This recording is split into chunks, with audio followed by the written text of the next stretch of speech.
Hey there, and welcome to Crime for Sleep. I know you're having trouble falling asleep, so let me keep you company with true crime stories from around the world. Before we dive in, I'm curious, where did you first hear this one? If you enjoy these stories, don't forget to like, comment, and subscribe. Now get comfortable, and let's get into tonight's case. Crime 1, I live alone. That mirror wasn't there when I moved in. I would have noticed it's massive, old, with a thick wooden frame carved with strange symbols. One day I woke up and it was just hanging in the hallway. I asked the landlord. He denied putting it there. I tried moving it, but it wouldn't budge. Then things shifted. I started seeing someone else's reflection behind me. Not always, just flashes. A silhouette moving when I was still. It got worse when I covered the mirror.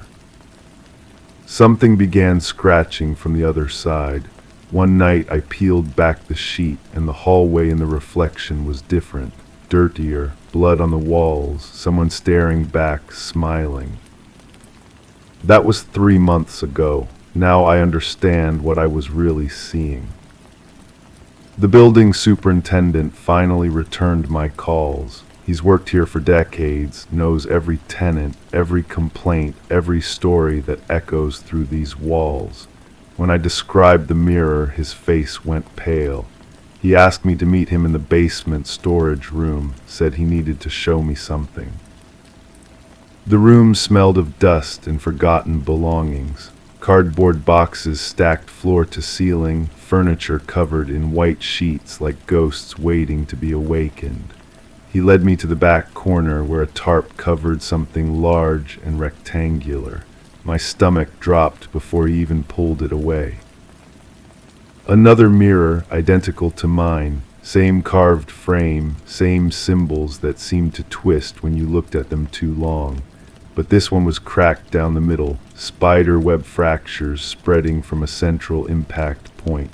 The glass was stained with something dark that had dried long ago. Previous tenant left this behind, he said, his voice barely above a whisper. Apartment right above yours, strange woman, kept to herself mostly, but the other residents complained about noises, scratching sounds coming from the walls. She claimed someone was living in her mirror.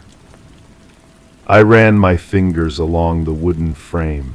The carvings felt familiar under my fingertips, like I'd traced them before in dreams I couldn't quite remember. The superintendent continued talking, but his words seemed to come from somewhere far away. Police found her body in the hallway, right in front of where she'd hung this mirror. They said she'd been clawing at the wall for hours, her fingernails worn down to nothing. Blood everywhere. But here's the thing that never made sense. She was facing the wrong direction. Her back was to the mirror when they found her. I stared at my reflection in the cracked glass. Behind me, the superintendent's face was distorted by the fractures, split into fragments that didn't quite align, but something else caught my eye. In the corner of the reflection, barely visible through the web of cracks, was the outline of someone else. Someone standing perfectly still while we moved. Did they ever figure out what happened to her? I asked, though part of me already knew the answer. Case went cold, no signs of forced entry, no evidence of another person in the apartment. They ruled it accidental death, said she must have been sleepwalking or having some kind of episode, but the neighbors still heard the scratching for weeks after she died, coming from inside the walls of the empty apartment. That was when I noticed it. On the floor beneath where the mirror hung, wooden planks were loose. When I knelt down and pried them up, the smell hit me immediately. Decay mixed with something metallic.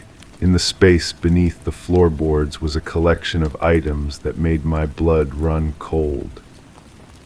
Personal belongings, jewelry, photographs, identification cards, all from different people, different eras spanning decades. But what terrified me most was finding my own driver's license among them. The one I'd reported lost months ago, right around the time the mirror appeared in my hallway. I confronted my landlord with the evidence. His reaction told me everything. No surprise, no shock, just a weary resignation that spoke of years carrying the secret. He admitted he'd been moving the mirror between apartments for over 20 years. Whenever a tenant complained about strange occurrences or threatened to leave, he'd relocate it, always to the apartment directly below. It keeps the building occupied, he said, his voice hollow. People don't stay long enough to ask too many questions, but they pay rent while they're here. And the mirror, it seems to need someone nearby. When it sits empty too long, things get worse for everyone. The scratching in my walls wasn't coming from the other side of the mirror. It was coming from the apartment above mine. The woman who died hadn't been clawing at her own walls. She'd been trying to claw through mine. And every night, as I lay in bed listening to those sounds, I was hearing her still trying to reach me. I moved out the next week, but I couldn't shake the feeling that I was being followed. Every reflective surface seemed to hold secrets. Every mirror made me search the background for familiar silhouettes. The landlord had been right about one thing: the mirror needed someone nearby. 2 days ago, I got a call from my old building. The new tenant in my former apartment was complaining about a strange mirror that had appeared in their hallway. They wanted to know if I'd left it behind. When I asked them to describe it, every detail matched perfectly. Same carved frame, same symbols, same impossible weight when they tried to move it. But here's what keeps me awake now. Last night I found a mirror in my new apartment. Different frame, different size, but when I looked closely at my reflection, I could see her behind me.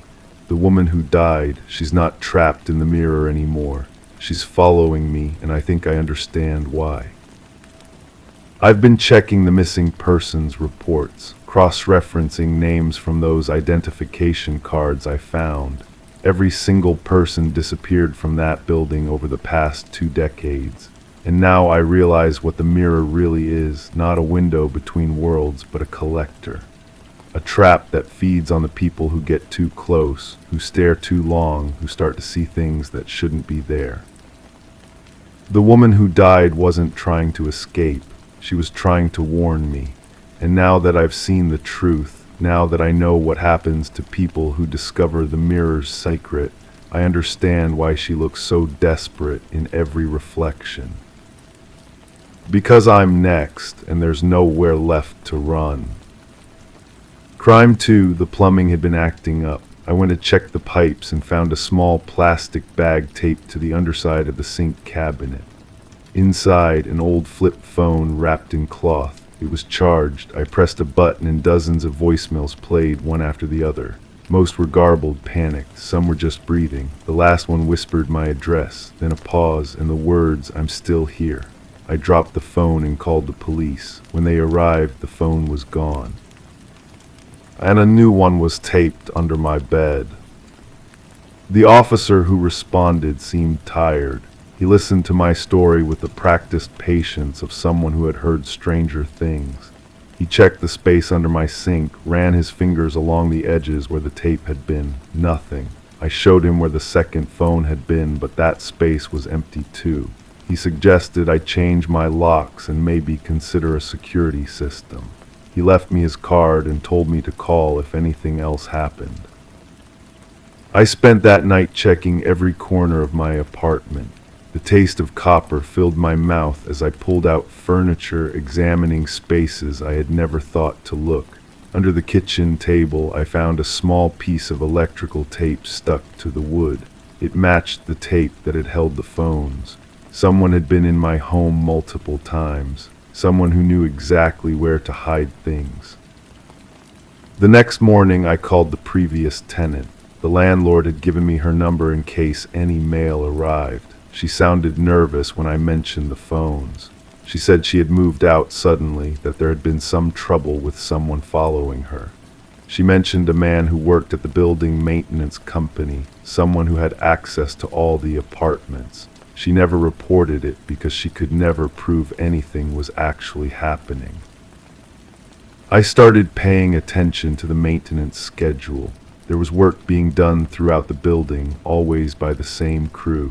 The supervisor was a quiet man who never made eye contact. I watched him from my window as he entered other apartments. He always stayed longer than necessary. He carried a small bag with him, separate from his tools. The building manager confirmed that maintenance had been in my apartment twice in the past month, once for routine inspection and once to check the plumbing. Both times when I was at work, both times supervised by the same person. She gave me copies of the work orders. The handwriting was careful, almost feminine. The dates matched exactly with when I had noticed small things out of place in my apartment. I started keeping a journal of everything that seemed different when I came home. A book moved slightly on the shelf, a kitchen cabinet left open, the bathroom mirror fogged as if someone had taken a hot shower. At first I thought I was being paranoid, but the pattern was too consistent. Someone was coming into my space regularly, carefully, leaving just enough trace to unsettle me. The third phone appeared in my coat pocket while I was at work. I found it when I reached for my keys. This one was different, newer. It contained photos of my apartment taken from angles I recognized. Someone had been documenting my space, my belongings, my routines. There were pictures of me sleeping, taken from what looked like the doorway of my bedroom. The metadata had been stripped, but I could see my reflection in the bedroom mirror in one of the photos. I looked peaceful, unaware. I confronted the building manager with the photos. She became defensive, insisting that only authorized personnel had keys to the apartments. But when I pressed her about the maintenance supervisor, her demeanor changed. She admitted there had been complaints before, residents reporting missing items or things moved around, nothing concrete enough to act on. She said she had spoken to the company, but they vouched for all their employees. The maintenance company's office was in a strip mall across town. The receptionist was friendly but vague when I asked about their employee screening process. She said they ran background checks on everyone, but when I asked to speak to someone about specific concerns, she became evasive. She mentioned that their supervisor had been with them for years, was very reliable, and that any complaints should go through the building management. I hired a private investigator. She was expensive but thorough. Within a week, she had traced the maintenance supervisor's background. He had worked for several property management companies over the past decade.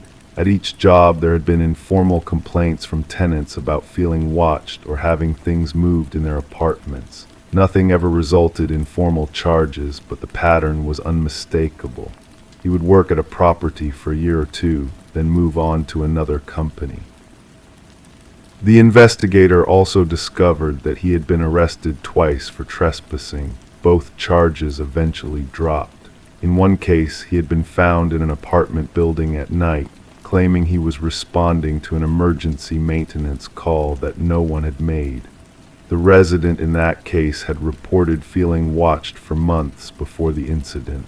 She had found small recording devices hidden in her vents.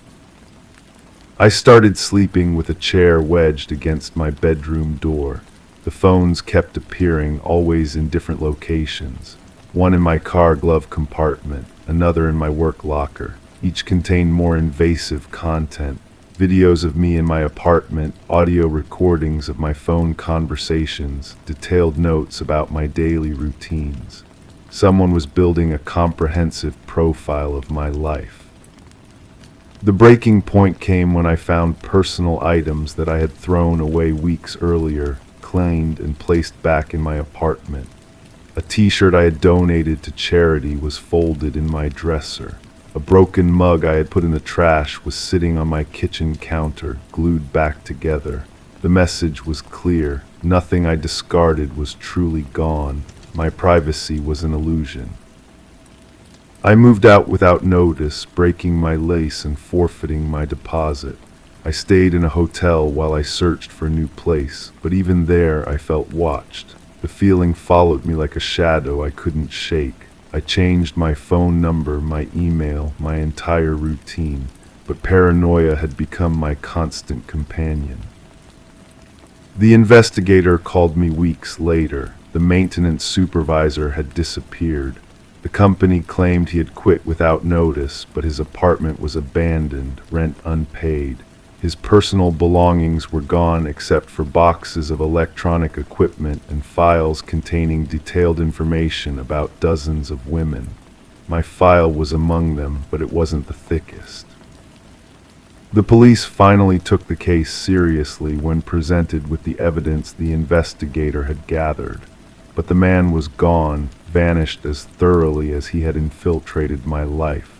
The detective assigned to the case told me this was more common than people realized. The violation of space, the psychological manipulation, the careful erosion of security and peace of mind. I never found out his real name or where he went. Sometimes I wonder if he found someone new to watch, another apartment to infiltrate, another life to document and disturb. The thought keeps me awake some nights, checking locks I have already checked, listening for sounds that might not be there. The phones stopped appearing after I moved, but the memory of finding them remains vivid. That moment when I realized my home was never truly mine, that privacy is more fragile than we want to believe. That someone can study your life so closely they know you better than you know yourself, and you might never know they were there until they want you to know. I still change my locks regularly, even though I know locks can be bypassed by someone with the right access and enough time. Security is mostly an illusion, a comfort we create to sleep at night. But sometimes, when I come home to find something slightly out of place, I remember that feeling of discovering the first phone.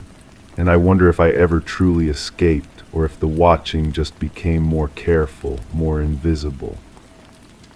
The case remains open, but I know it will never be solved. He is too smart, too patient, too practiced in the art of invisible intrusion. Somewhere someone else is finding phones they didn't hide, photos they didn't take, evidence of a presence they can't prove. And like me, they are learning that the most terrifying violations are the ones that leave no trace except the certainty that you are never truly alone. Crime 3, I bought the place because it seemed straightforward. 2 floors, clean history, no surprises, but one day I noticed the ceiling was uneven in one corner. I pulled it down and found a small opening, a crawl space leading to a hidden attic. Inside were photographs, hundreds, black and white, all of people sleeping, each one taken from the same angle above the bed. I found my own photo at the bottom of the stack, same composition, same perspective, my apartment, my bed. I have no idea how long it had been up there, or who had been in my home. The photo of me was different from the others, newer paper, sharper focus. While the older ones had that grainy quality of film photography, mine looked digital, printed at home. Someone had been maintaining this collection. Someone was still watching. I spread the photographs across my kitchen table, studying each face. Young women mostly, some men, all captured in that vulnerable moment between consciousness and sleep, their expressions peaceful, unaware.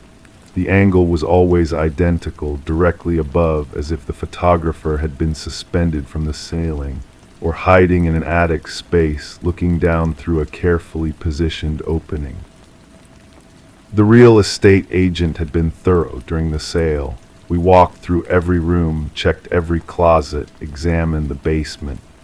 She mentioned the building's history, former apartments converted to condos, previous owners who had renovated extensively. But nobody mentioned a hidden space above the bedroom. Nobody mentioned the photographs. I called the agent first. Her voice carried that professional cheerfulness that real estate people perfect, but underneath I detected something else. Hesitation. When I described what I'd found, she went quiet for too long. The previous owner was very private, she finally said. He lived there for decades, never caused any problems. Did he have access to other units? I wouldn't know about that. But her tone suggested she might know more than she was sharing. I pressed her for his contact information. She claimed she didn't have it anymore, said he'd moved far away, left no forwarding address. The conversation ended with promises to look into it that felt hollow. I started examining the photographs more carefully. Some showed details of the rooms, furniture, wallpaper patterns, personal items on nightstands. I recognized several of the bedrooms. They were from this building. Different units, different floors, but the same architectural details. The same window frames, the same ceiling moldings. The building had 8 units. I knocked on doors, introduced myself as the new neighbor, made small talk about the building's quirks. Most residents were friendly enough, but when I mentioned finding something unusual in my apartment, their responses felt rehearsed, too quick, too dismissive. The woman across the hall invited me in for coffee. Her apartment had the same layout as mine, mirrored. While she prepared the coffee, I studied her bedroom doorway, visible from the kitchen. Same ceiling height, same corner where I'd found the opening. If there was a hidden space in my unit, there might be one in hers too. "Have you ever noticed anything odd about the ceilings?" I asked. She paused, coffee pot in hand. Odd how uneven spots, places where it might have been modified. The previous tenant in your unit was handy, always doing projects. She set down the coffee pot without pouring. Why do you ask? I didn't answer directly. Instead, I mentioned that I was getting the apartment inspected for insurance purposes. She nodded, but her expression had changed, guarded. When I left, I heard her lock the door behind me. Not just the regular lock, the deadbolt too. That evening, I returned to the photographs.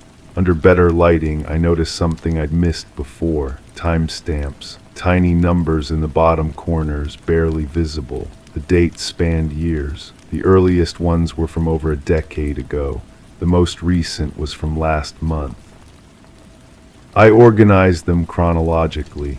A pattern emerged. The same faces appeared multiple times, months or years apart. The photographer had been returning to the same subjects, watching them repeatedly. Some photos showed the same person across different life stages, younger than older, hair longer than shorter, different partners in the same bed. The building's maintenance records were public information. I spent the next day at the municipal office reviewing work permits and renovation requests. The previous owner of my unit had filed dozens of permits over the years. Electrical work, plumbing modifications, interior renovations listed generically without specific details. But one permit caught my attention, filed 5 years ago for ventilation improvements throughout building. The work was approved for all 8 units. The contractor's signature was illegible, and when I tried to trace the company name, I found it had been dissolved shortly after the work was completed. I started paying attention to sounds in the building. Footsteps above me when I knew the upstairs neighbor was away. Subtle creaking in the walls during the quiet hours before dawn. Sounds that could be settling wood or could be something else. Someone moving carefully through hidden spaces. The building's basement had a utility room with access to the main electrical and plumbing systems. I found the key hanging on a hook that every resident apparently knew about. Down there, examining the ceiling, I found what I was looking for. Small access panels, barely noticeable, positioned above each unit. Modified ductwork that didn't match the building's original plans. Someone had created a network of hidden passages throughout the building, not just in my unit, in all of them. I photographed everything, the access panels, the modified ductwork, the places where new beams had been installed to support someone crawling through the spaces above the apartments. The work was professional, careful, Someone with construction experience had spent considerable time and effort creating this system. Back in my apartment, I looked up at my bedroom ceiling with new understanding. The uneven corner hadn't been a flaw, it had been a calculated modification. The photographer hadn't just been in my home once, he'd been there regularly, for years, watching, documenting, collecting images of intimate moments that belonged to nobody but the people in those beds. I called the police. The officer who came was professional but skeptical. He examined the photographs, asked questions about how I'd found them, took notes. But when I suggested they investigate the other units, he hesitated. "These could be from anywhere," he said. "Without being able to identify the subjects or prove they were taken without consent, it's difficult to determine what crime, if any, was committed." Someone was in my home, in everyone's homes. The previous owner had legal access to his own property. What he did there isn't necessarily criminal unless we can prove he entered other units without permission. He took some of the photographs as evidence but didn't seem optimistic about what could be done with them. Before leaving, he suggested I change my locks and install a security system. Standard advice that felt inadequate given what I discovered. That night I couldn't sleep in my bedroom. I set up a mattress in the living room and lay there listening to the building's sounds. Every creak made me wonder if someone was still up there, if the system was still being used. Around what felt like the deepest part of the night, I heard something definitive. Footsteps, slow, careful, but unmistakable, coming from above my bedroom. I grabbed a flashlight and climbed up into the access space.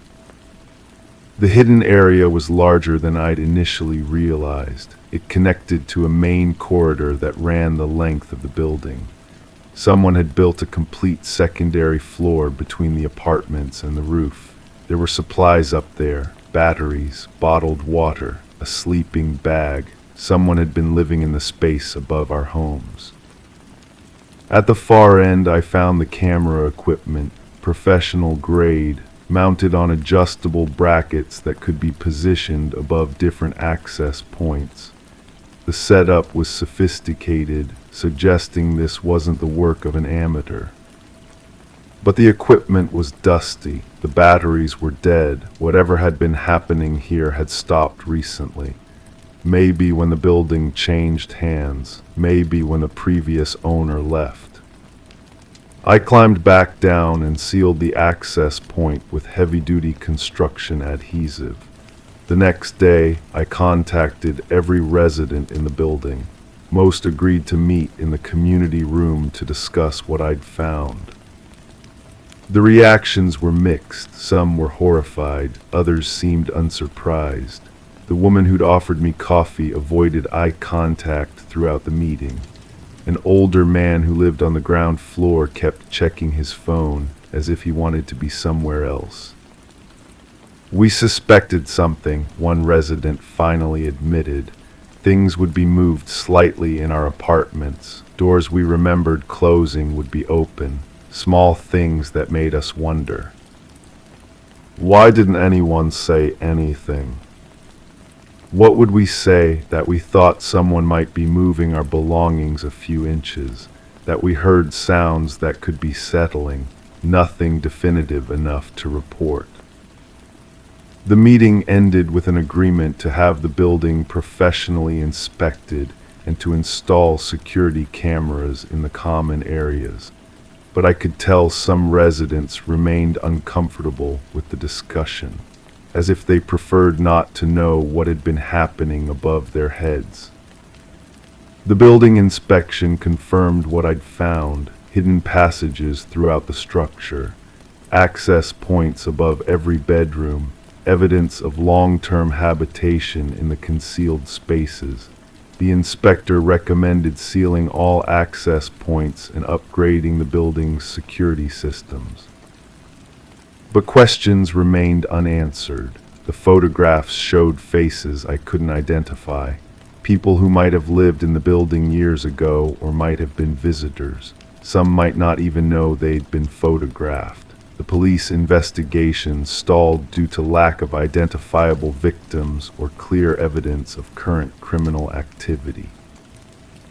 I still live in the apartment. The access point is sealed, but I find myself looking up at the ceiling more often than I should, wondering if there are other hidden spaces I haven't found, other buildings where similar systems might exist, other photographers documenting private moments that were never meant to be captured. Sometimes I wonder about the previous owner, where he moved when he sold the building, whether he's creating new hidden spaces in a new location, whether the photographs I found were the complete collection or just what he left behind. The building feels different now. Residents are more cautious, more aware of sounds and movements that might indicate unwanted attention. We've created a support system, checking on each other, sharing information about anything unusual. But trust, once broken, is difficult to rebuild. I keep the remaining photographs in a safe deposit box, evidence of something that happened but might never be fully understood or resolved. Faces of people who deserved privacy they never knew they'd lost. A reminder that the spaces we consider most secure might not be as protected as we believe. The ceiling above my bed looks normal now, even properly finished, but I know what was once hidden there. And I know that somewhere, someone might be looking down at other sleeping faces, adding new photographs to a collection that grows in the darkness above our most vulnerable moments. Crime 4, my basement floor is concrete, has been since I moved in. But last week I heard sounds, grinding, scraping. I thought maybe the pipes were shifting. Then I found the dirt, fresh damp in the corner. A patch of floor had been carefully cut, slab removed and replaced. Beneath it, a hole about 3 feet deep. In the hole, a single shoe, not mine, and a note tucked inside it that simply said, "Almost ready." The next night, the hole was deeper. I haven't been able to sleep since. I know someone's still digging, but the door is always locked from the inside.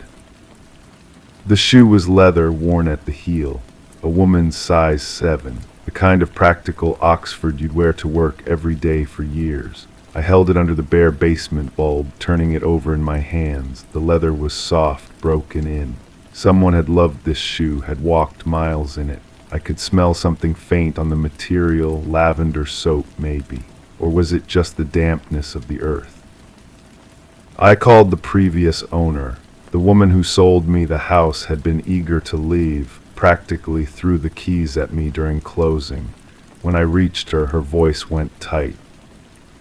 "You found what in the basement?" I described the hole, the shoe, the note. The silence stretched so long I thought the call had dropped. "That's impossible," she whispered. "We sealed that room before we left. Nobody has access." But someone did, someone who knew exactly where to cut through the concrete without hitting the foundation. Someone who could move through my house while I slept upstairs, completely unaware.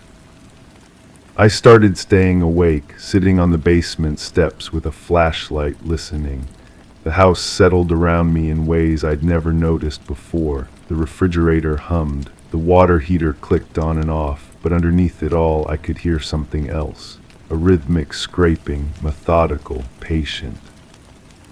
The second night I found another item, a silver bracelet, tarnished black, half buried in the loose soil. The clasp was broken, as if it had been torn off in a struggle. I held it up to the light and saw tiny scratches on the metal, not from fingernails. Someone had clawed at this bracelet, desperate to remove it. I took photos of everything, the hole, the shoe, the bracelet, the note. When I looked at them later on my phone, the images seemed wrong somehow. The shadows fell differently than I remembered. The hole looked deeper in the pictures than it had in person. Or maybe it was getting deeper while I wasn't watching. I tried to research the house's history. The county records were frustratingly vague. The previous owners had lived here for 15 years, but before that the trail went cold. There were gaps in the ownership records, months where no one seemed to own the property at all. I found old newspaper clippings about a missing person case from decades ago, but the details were scarce. A woman had disappeared, leaving behind only her car and a single shoe. The shoe in my basement looked exactly like the one described in the article. I went to the police. The officer who took my statement was polite but skeptical. He asked if I'd been under stress lately, if I'd been drinking, if I had a history of sleepwalking. When I showed him the photos on my phone, he frowned. "Sir, these just show a patch of disturbed concrete and some old belongings. Could be anything. Could be left over from previous renovations." But I knew what I'd seen, what I was still seeing. The third night I heard footsteps, not the settling of old wood or the expansion of pipes. Actual footsteps moving across the basement floor. I grabbed my flashlight and crept down the stairs. The beam swept across the familiar concrete, the furnace, the storage boxes I'd never unpacked. Everything looked normal. Except the hole was gone. The concrete was smooth, unbroken, no sign that it had ever been disturbed. I ran my hands over the surface, feeling for any indication of the careful cuts I'd documented. Nothing. The floor was cold and solid under my palms. I checked my phone. The photos were still there, but they looked different now, faded, as if they'd been taken years ago instead of days. The timestamp showed the correct date, but something about the image quality had changed. The colors were muted, the details less sharp. I called in sick to work and spent the day in the basement, measuring and marking the spot where the hole had been. I used a metal detector I borrowed from a neighbor, swept every inch of the floor. The device stayed silent until I passed it over the corner where I'd found the shoe. Then it screamed. The sound was so loud and sudden that I dropped the detector. It clattered across the concrete, still shrieking. I scrambled to turn it off, my hands shaking. When the basement fell silent again, I could hear my heart pounding in my ears. I hired a contractor to break through the concrete, told him I suspected a pipe leak. He brought his crew, jackhammers, the whole setup. They worked for hours, breaking through the thick slab. Underneath, they found nothing but dirt and rocks, no pipe, no hole, no evidence that anything had ever been buried there. The contractor looked at me like I was losing my mind. Maybe I was. But that night I heard the digging again, louder now, more urgent. I went to the basement and found the hole exactly as it had been before, but deeper, much deeper. I could no longer see the bottom when I shone my flashlight down into the darkness. And there were more items now. A set of keys on a ring shaped like a heart. A pair of glasses with a cracked lens. A small silver locket that opened to reveal a photo of a young girl smiling at the camera. I recognized the girl. She was the daughter of my next-door neighbor, the one who lived in this house before the people who sold it to me. The neighbor I'd never met because she'd moved away years ago. The neighbor whose daughter had disappeared one summer and was never found.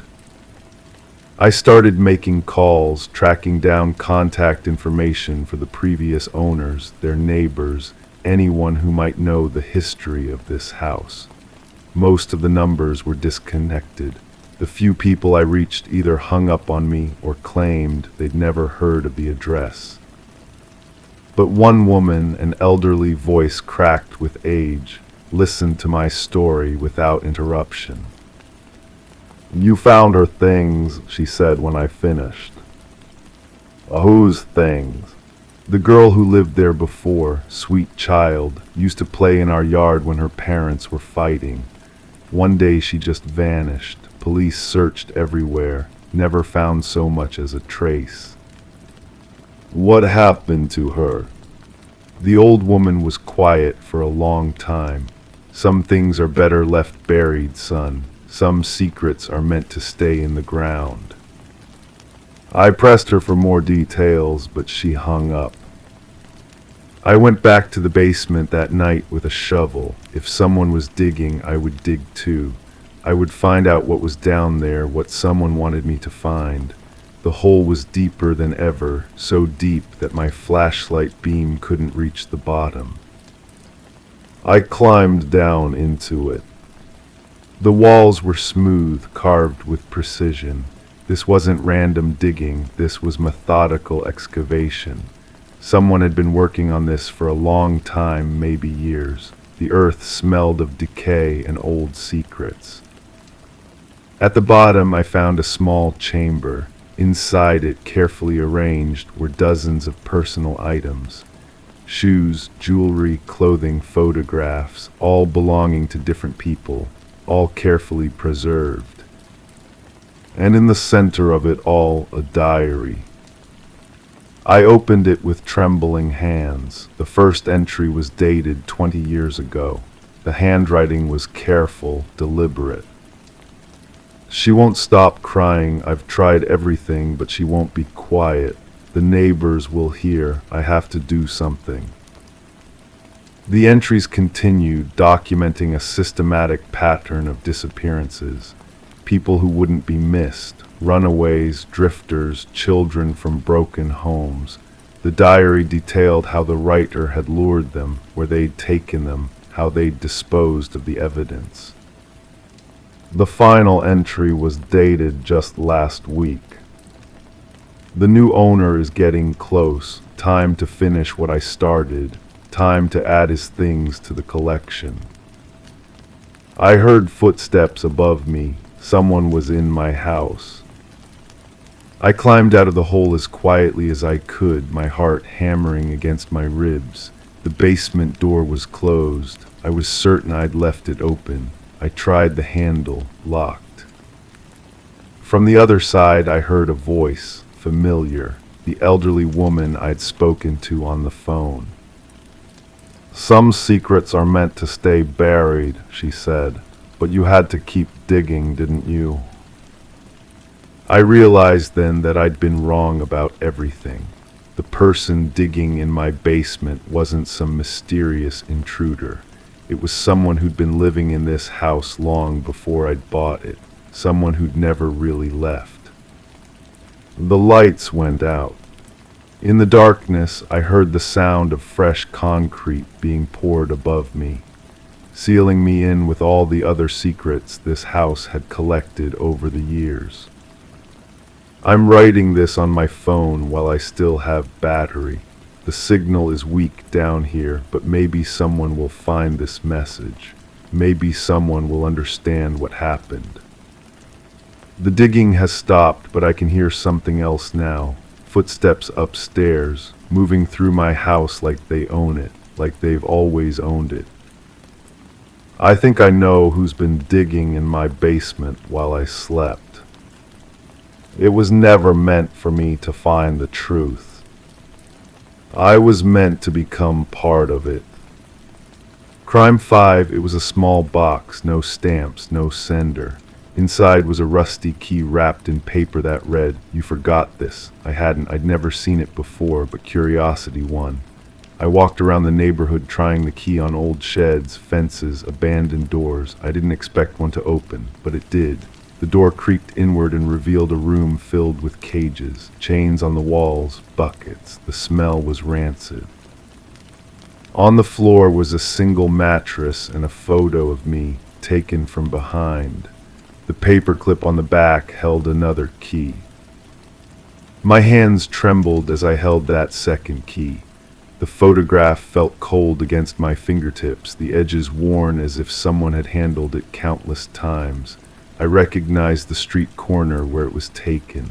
I remembered that exact moment, walking home from the grocery store, completely unaware that someone was watching, recording, planning. The second key was smaller, more delicate, silver where the first had been rusty and brass. I searched the room again, my breathing shallow in the stale air. Behind the largest cage, I found a metal filing cabinet. The key turned smoothly, too smoothly, as if it had been used recently. Inside were folders, dozens of them, each labeled with dates spanning several months. I opened the first one with fingers that wouldn't stop shaking. More photographs, not just of me, but of others. A woman with auburn hair leaving a coffee shop. A man in a blue jacket walking a small dog. A teenager on a bicycle. All taken from behind, all unaware. But there were notes too, handwritten observations in cramped script. The woman worked late shifts at the hospital. The man had a routine, same route every morning. The teenager always took the shortcut through the park, details that made my stomach turn, details that someone could only know from watching, waiting. I found my folder near the back. It was thicker than the others. The photographs went back months, showing me entering my apartment, sitting in my car, walking to work. But there were other things too. Copies of my utility bills, a photocopy of my driver's license, even my old college transcript. Someone had been building a profile, collecting pieces of my life like specimens in a jar. The handwriting in my folder was different from the others, more careful, more personal. The notes weren't just observations, but seemed almost affectionate. Subject shows kindness to stray animals. Always tips service workers generously, maintains regular sleep schedule. It read like a love letter written by someone who had never actually spoken to me. At the bottom of my folder was a sealed envelope. My name was written across it in that same careful script. Inside was a single sheet of paper with an address I recognized. It was 3 blocks away, my neighbor's house. The one who had lived there for 5 years, who always waved when I walked by, who had helped me carry groceries when I sprained my ankle. The one who knew my routine better than anyone else. My phone felt heavy in my pocket as I considered calling the police. But what would I tell them? That I had broken into someone's property, that I had found evidence of surveillance that might implicate someone I knew. The whole situation felt like a trap designed specifically for me, and I was already caught in it. I took photographs of everything with my phone, but the camera couldn't capture the smell of fear that permeated that room, or the way the chains cast shadows that looked like reaching fingers. When I finally left, I locked the door behind me and walked home as normally as I could manage. That night I watched my neighbor's house from my window. The lights were on. I could see movement behind the curtains, normal evening activities, cooking dinner, watching television, living a life that seemed completely ordinary from the outside. But I knew now that appearances could be carefully constructed lies. The next morning there was another package on my doorstep. This one contained a note that simply read, "Did you enjoy your visit?" Below it was a key ring with 7 keys, each tagged with an address. I recognized every location. The coffee shop where the auburn-haired woman worked, the park where the teenager rode his bicycle, the route the man walked his dog. I realized then that I wasn't just a victim, I was being recruited.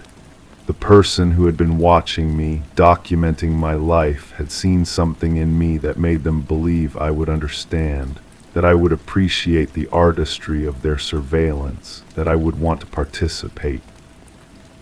The most disturbing part was that they weren't entirely wrong. As I held those keys, I felt a terrible curiosity about what secrets they might unlock.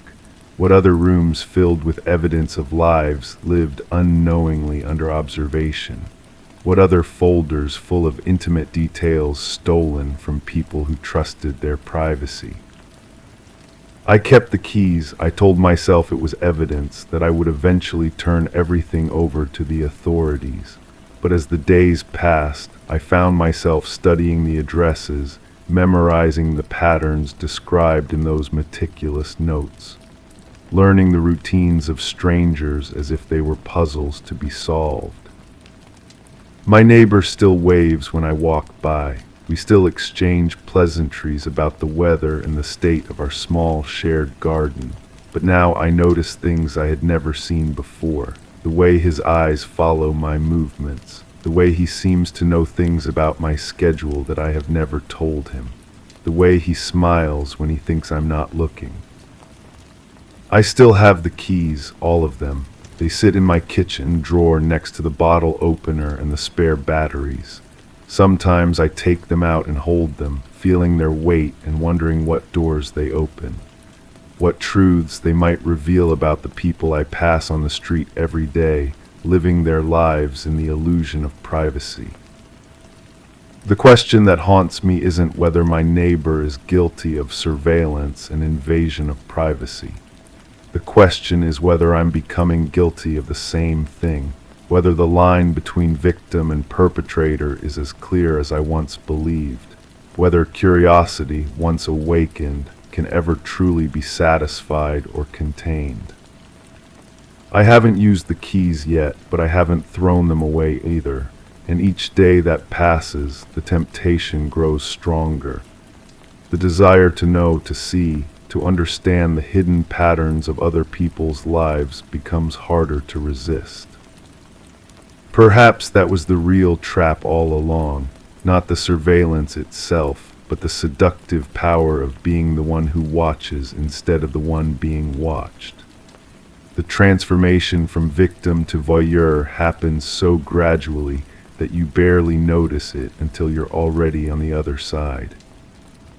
Crime 6. I was walking past a bulletin board outside a gas station when I saw it, my own face, smiling unaware. The poster read, "Missing. Descriptions matched me exactly." I assumed it was some kind of prank, but when I tore it down and asked the cashier, she just shrugged. Been there for weeks. I looked around. No cameras, no one laughing. That night more appeared on phone poles, fences, even my own front door. Every poster said the same thing: last seen in EAR home, my home. The photograph wasn't recent. I recognized the background, a family gathering from months ago, but I couldn't remember who had taken it. The quality was too clear to be a screenshot from social media. Someone had printed it with care using expensive paper. The edges were crisp, the colors vibrant. Someone had planned this. I called the number at the bottom of the poster. A recording, a woman's voice shaking slightly. "If you have any information about this missing person, please contact us immediately. The family is desperate for answers." The line went dead before I could leave a message. I tried calling my family. My sister didn't answer. My mother's phone went straight to voicemail. I drove to my mother's house, but the windows were dark. The neighbor came out, an elderly woman I'd known since childhood. She looked at me strangely. "Haven't seen you in weeks," she said. "Your mother was asking about you, seemed worried." I showed her the poster. Her face went pale. "That's been up all over the neighborhood," she whispered. "People have been talking. Some think something terrible happened to you." I felt the ground shift beneath my feet. The neighbor stepped back, studying my face as if she was seeing a ghost. At home, I searched through my belongings looking for clues. My phone showed normal activity, texts, calls, social media posts, but when I looked closer, something felt wrong. The timestamps seemed inconsistent, messages I didn't remember sending, photos in my gallery that I couldn't recall taking. I found a stack of mail that had accumulated by my door. Bills, advertisements, and something else, a handwritten note. The paper was expensive, matching the posters. The handwriting was careful, deliberate. "Stop pretending. We know what you did." My hands trembled as I turned the note over. On the back, someone had written an address. I recognized the street name but couldn't place the exact location. The paper smelled faintly of lavender, a scent that triggered a memory I couldn't quite grasp. I drove to the address. It was a small apartment building, unremarkable except for the flowers planted in neat rows outside. Lavender. The smell hit me immediately, bringing with it fragments of memory, a conversation, laughter, then silence. The front door was propped open. I climbed to the second floor and found the apartment number. The door was unlocked. Inside, the space was sparse but clean. On the kitchen table sat a manila folder with my name written on the tab. The folder contained newspaper clippings, photographs, and phone records, all centered around a disappearance that had happened months ago. A woman who had vanished without explanation. The last person to see her alive had been her roommate, someone whose physical description matched mine exactly. But that wasn't possible. I would remember something like that. I would remember meeting her, talking to her, being the last person to see her alive. I found more photographs buried in the folder, pictures of me in places I didn't recognize, with people I couldn't recall meeting.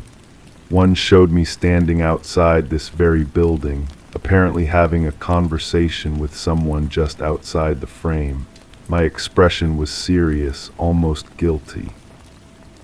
The final document in the folder was a police report, an interview transcript. My name was blacked out, but the details were unmistakable. The witness described finding personal belongings in their possession that belonged to the missing woman, items they claimed to have no memory of acquiring. I sat in the empty apartment as darkness fell outside. The lavender scent seemed stronger now, almost overwhelming. I tried to piece together what I was reading, what I was seeing, but the memories remained just out of reach. My phone buzzed, a text from an unknown number. The posters were just the beginning. People deserve to know the truth. I looked around the apartment one more time. On the windowsill, I noticed something I'd missed before, a small framed photograph. It showed two women laughing together. One of them was clearly the missing person from the newspaper clippings. The other looked familiar, but her face was partially obscured by shadow. As I picked up the frame, something fell out from behind the photograph. A key, small brass with a number etched into it, a storage unit key. I left the apartment with more questions than answers. The missing person posters with my face continued appearing throughout the neighborhood. People began to recognize me, pointing and whispering. Some crossed the street when they saw me coming. The storage unit was across town. Inside, I found boxes of personal items, clothes, jewelry, notebooks filled with handwriting I didn't recognize but somehow seemed familiar. At the bottom of the last box was a digital recorder. I pressed play. My own voice filled the small metal space. I can't keep pretending this didn't happen. She trusted me and I betrayed that trust, but I can't remember why. I can't remember what drove me to do something so terrible. The recording continued, describing events I had no memory of, confessing to actions I couldn't believe I was capable of. But the voice was unmistakably mine, down to the slight rasp I got when I was nervous.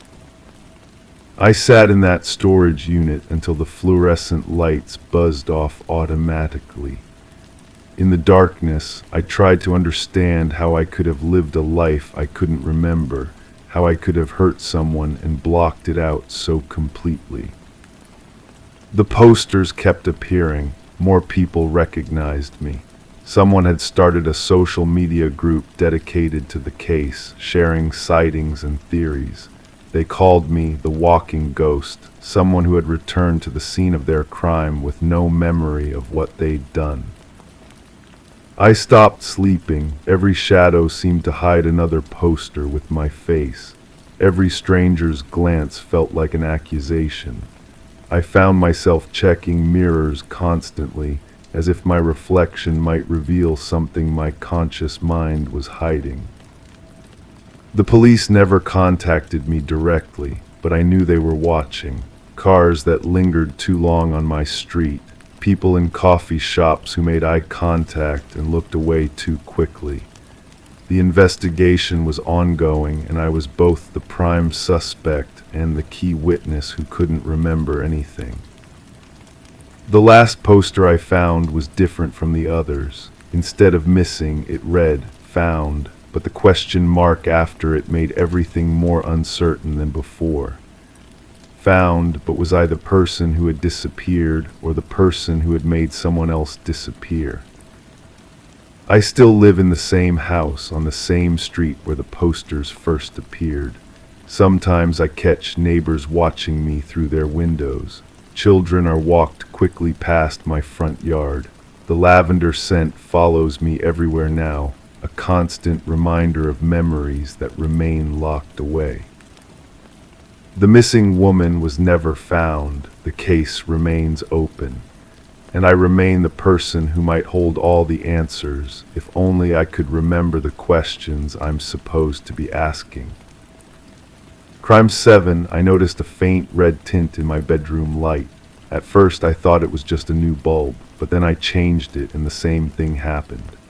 When the next one shattered, it sprayed liquid, not filaments, a thick dark red substance. I brought one to a lab through a friend who owed me a favor. It was human blood, no explanation, no source. I replaced every bulb in the house. Still, the red came back, always just in my room, and the smell, it's stronger now, like something rotten.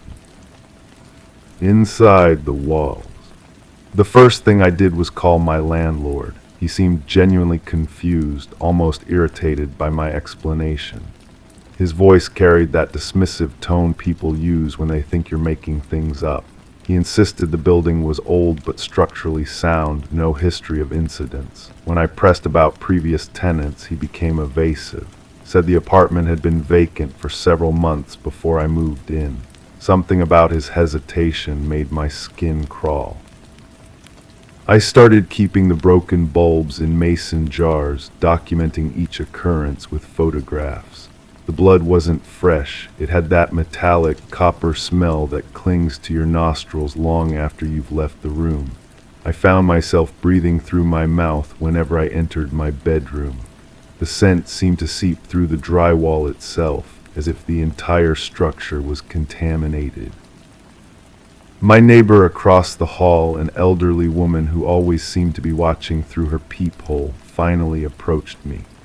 She had noticed the frequent trips to the hardware store, the bags of light bulbs I carried up the stairs. Her weathered hands shook as she spoke, telling me about the previous tenant, a young woman who kept strange hours, who screamed sometimes behind closed doors. The police had come once, maybe twice. Then she was gone.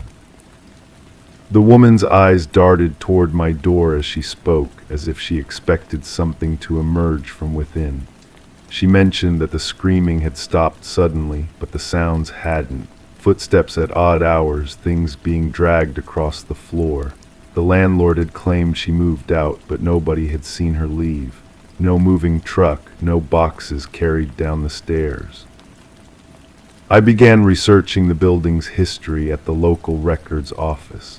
The clerk, a tired-looking man with ink-stained fingers, pulled dusty files from metal cabinets. Property transfers, inspection reports, incident records. Nothing explicitly criminal, but patterns emerged. High tenant turnover, complaints about electrical issues, several reports of unusual odors that maintenance could never locate.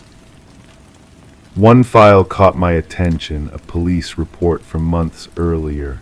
Welfare check requested by concerned neighbors. No response at my current address. The report was brief, almost dismissive. Subject had relocated without notice. But there was a handwritten note in the margin, barely legible. Personal effects still present. The officer's signature was illegible, the badge number smudged. I returned to my apartment with a different perspective. The red-tinted light wasn't random, it was concentrated in specific areas. The corner where my dresser now sat, the space near the closet door. I moved furniture, examining the floorboards beneath. Several were slightly warped, as if they had been exposed to moisture. When I pressed down on one section, it gave way slightly, creaking with the sound of wood that had been disturbed. The smell was strongest near the electrical outlets. I unscrewed the cover plates, expecting to find rotting insulation or dead rodents. Instead, the wiring looked relatively new, but there were dark stains on the metal junction boxes. Rust maybe, or something else entirely. The copper wiring had an unusual patina, darker than normal oxidation. My sleep became fitful. The bedroom felt oppressive, the air thick and metallic. I started sleeping on the couch, but even from the living room I could see the faint red glow seeping under the bedroom door. Each morning I would find new bulbs had taken on that crimson tint, as if the blood was rising through the electrical system like sap through a tree. I contacted the detective whose name appeared on the welfare check report. He was reluctant to discuss the case, citing confidentiality, but his discomfort was obvious. When I mentioned the address, his demeanor shifted. He agreed to meet at a coffee shop, choosing a corner table away from other customers. The detective's hands wrapped around his coffee cup as he spoke in measured tones. The missing woman had been reported by her workplace after she failed to show up for several consecutive days. When they entered the apartment, her purse was on the kitchen counter, keys on the hook by the door, food in the refrigerator, clothes in the closet. No signs of struggle, no indication of where she might have gone. But there were inconsistencies. The apartment had been cleaned recently, almost obsessively. Bleach residue in the bathroom, carpet that looked professionally shampooed. The landlord claimed she had been a meticulous tenant, but her coworkers described her as perpetually disorganized. The detective's eyes met mine across the table when he mentioned that the electrical system had been experiencing problems around that time. He pulled out a small notebook, pages yellowed with age and coffee stains. The missing woman's name was redacted in his notes, but he described her as isolated, possibly involved with someone she had been reluctant to discuss with friends. There were calls to the police, complaints about noise from neighboring apartments, but never any formal charges filed. The last entry in his notes mentioned a maintenance request she had submitted, lights malfunctioning, strange discoloration. I left the coffee shop with more questions than answers. The detective had given me his card, telling me to call if I noticed anything else unusual. His eyes held a weight I recognized, the look of someone carrying unresolved cases like stones in their pockets. Back in my apartment, I examined every inch of the bedroom with new purpose. The red-tinted bulbs had become more frequent, sometimes lasting only hours before taking on that sickening crimson glow. I started leaving lights off entirely, navigating by the dim illumination from other rooms. That's when I found a small section of baseboard that wasn't flush with the wall. When I pried it loose, a musty odor escaped, stronger than anything I had experienced before.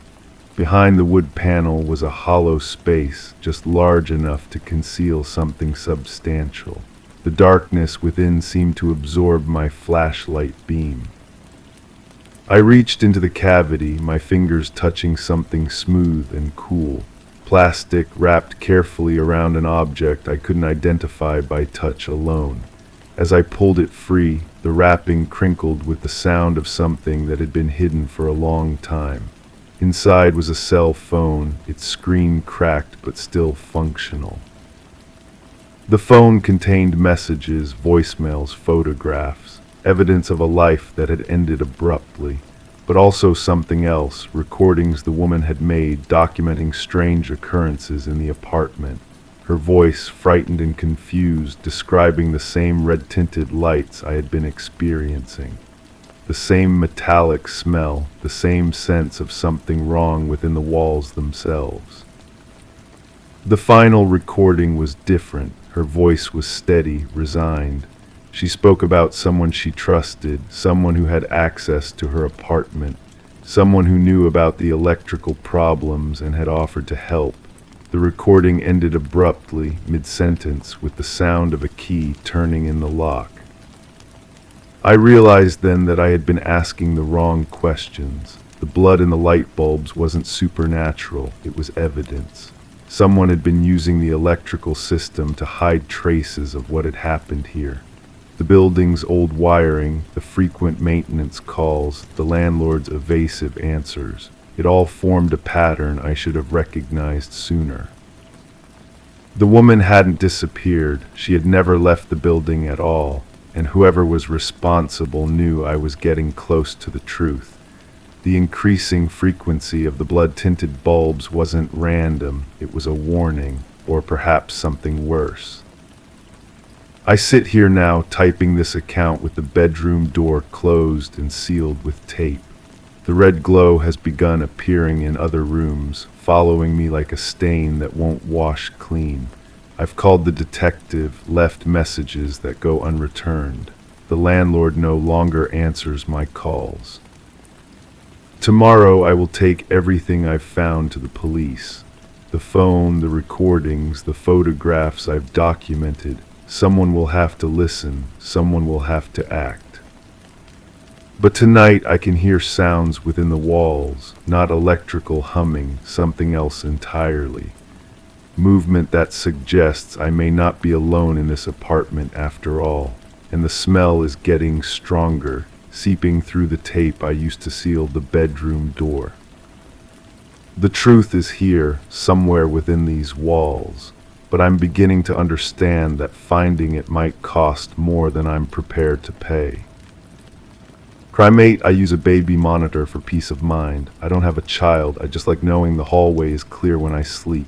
One night I heard whispers. At first they were unintelligible, then they got clearer. A woman's voice, repeating phrases like "come out and stop hiding."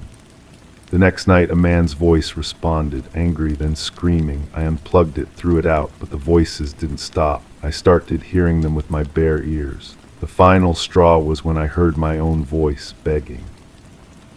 But I wasn't speaking. That was 3 months ago. Tonight I'm sitting in my kitchen, staring at police files I shouldn't have.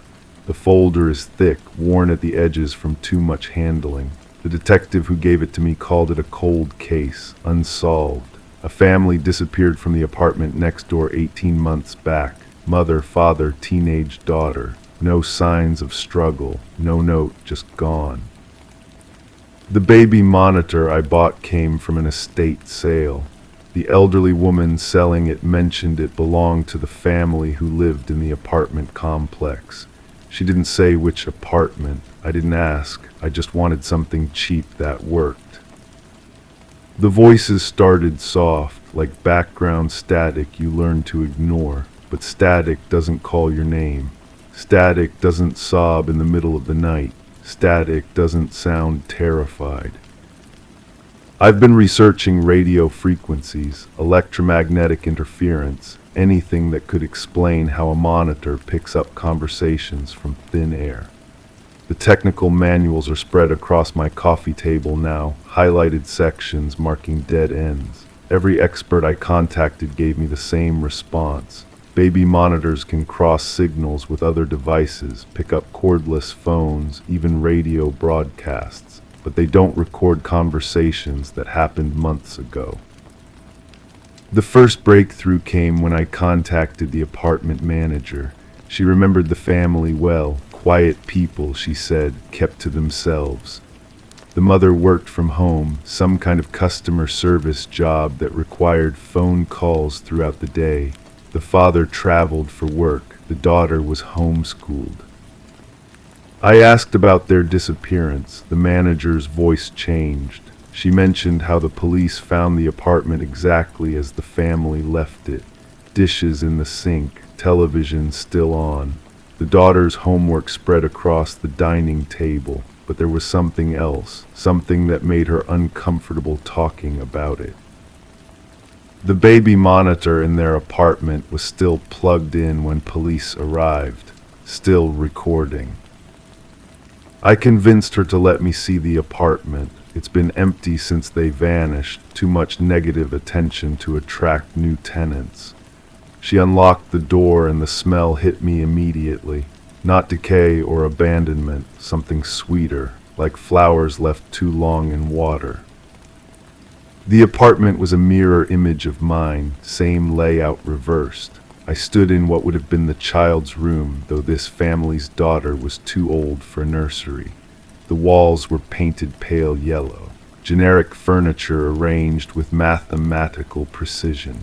But on the windowsill sat another baby monitor, identical to the one I'd thrown away. I plugged it in.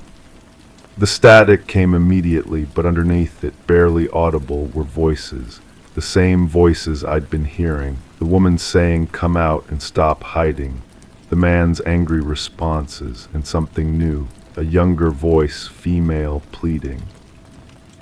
The apartment manager stood in the doorway, watching me with an expression I couldn't read.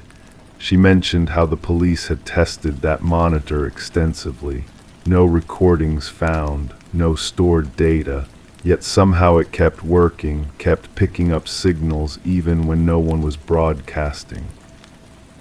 I asked her what she thought happened to the family. She closed the door behind us before answering. The mother had called her several times in the weeks before they disappeared, complaining about voices in the walls, about feeling watched, about her daughter refusing to come out of her room. The father dismissed it as stress, too much isolation, but the manager had heard the fear in the woman's voice. The police report was thorough but inconclusive.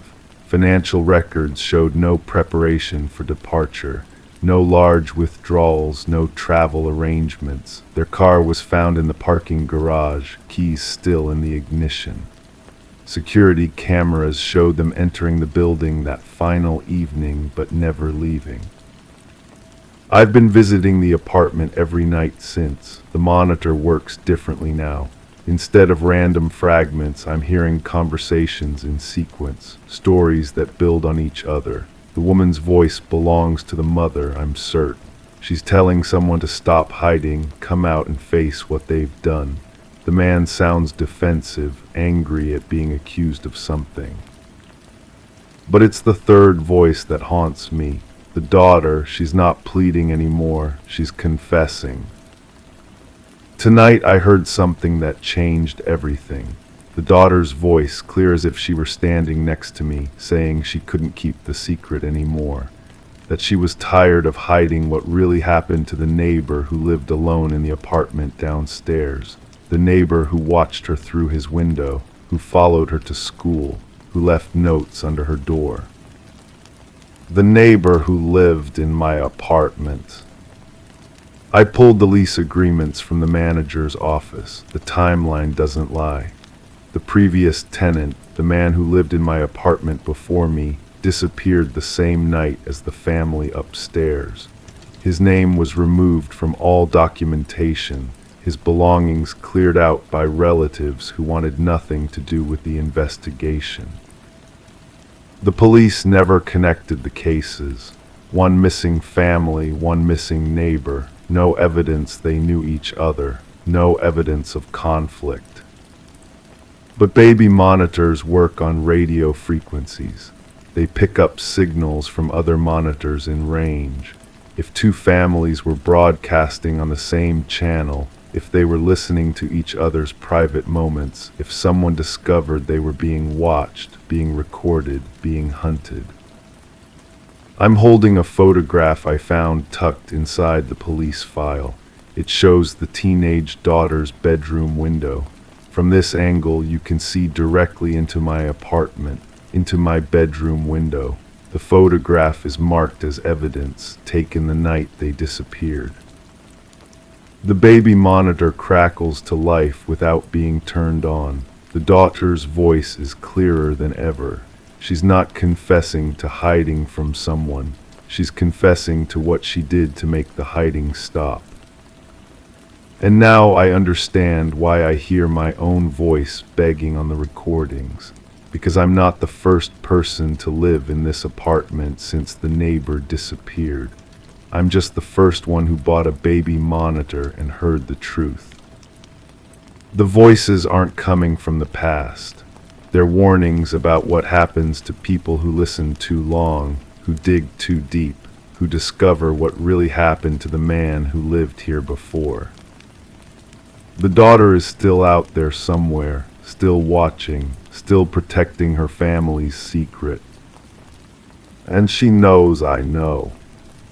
Crime 9, the contractor said the insulation was strange. When he opened the drywall, it spilled out clothes, old, stained, folded neatly. Dozens of them, all children's sizes. Each one had a name tag stitched inside, no duplicates. We kept pulling them out, more and more deeper into the frame. One jacket had a pocket containing teeth, baby teeth. I called the police. They sealed the place and told me nothing. But that night more clothes appeared in the corner of my living room, folded, dry, waiting. I bought this house because it felt safe. Single-story, quiet neighborhood, thick walls that blocked out the world. The previous owner had died of natural causes, they said, an elderly woman who kept to herself. I never questioned why the price was so low, why it sat on the market for months. I thought I was lucky. The renovation was supposed to be simple. Update the kitchen, tear down one wall to open up the space. When the contractor's sledgehammer broke through, the smell hit first. Musty, sweet, wrong. Then came the cascade of fabric, tumbling out like secrets the house could no longer hold. I picked up the first piece, a small yellow dress with flower buttons. The name tag read Sarah in careful script. The fabric felt too soft, worn by use and something else I couldn't name. The contractor stood frozen, his hammer dangling from his grip. We both understood we were looking at something we weren't meant to find. The police came within the hour. They bagged everything, photographed the wall cavity, asked questions I couldn't answer. Detective Martinez handed me her card and told me to call if anything else turned up. Her eyes held something I recognized but couldn't place until later, pity mixed with knowledge she wouldn't share. For 3 days I stayed at my sister's place while they processed the scene. When they finally cleared me to return, the wall was sealed with fresh drywall, painted white and innocent. The detective said they were investigating, following leads, doing their job. She didn't mention the teeth. She didn't explain why children's clothes were stuffed inside my walls like insulation. That first night back I couldn't sleep. The house felt different, heavier somehow. Every creak was a footstep, every settling sound was a whisper. I walked through the rooms, touching surfaces, checking locks, trying to reclaim the safety I'd felt before. The clothes appeared while I was making coffee. 3 pieces, folded with military precision, sitting on my kitchen table like an offering. A red sweater with Michael embroidered inside the collar. Blue jeans marked Jenny. A striped shirt that belonged to Alex. I called Detective Martinez immediately. She arrived with 2 officers and latex gloves. They bagged the evidence while I stood in my doorway, watching strangers handle items that had materialized in my locked house. When they left, Martinez lingered on my porch, her face drawn tight with something between concern and suspicion. "Have you been in contact with anyone about the discovery?" she asked. "Former neighbors, contractors, anyone connected to the previous owner?" I shook my head. The truth was stranger. I hadn't spoken to anyone except my sister and the utility companies. The clothes had simply appeared, as if the house itself was confessing. Over the following days, I researched the previous owner. Online records showed she'd lived here for 40 years, raised 2 children who'd moved away decades ago. Neighbors remembered her as quiet but friendly, always waving from her garden, always asking about their kids with genuine interest, too much interest perhaps. The local library's newspaper archive revealed nothing unusual. No missing children reports that corresponded to the names on the tags. No scandals or investigations. Just decades of ordinary life in an ordinary house that apparently harbored extraordinary secrets. I started checking the rooms obsessively, running my hands along walls, listening for hollow spaces, tapping surfaces like a detective in a movie. The house had given up one secret. How many more were hidden in its bones?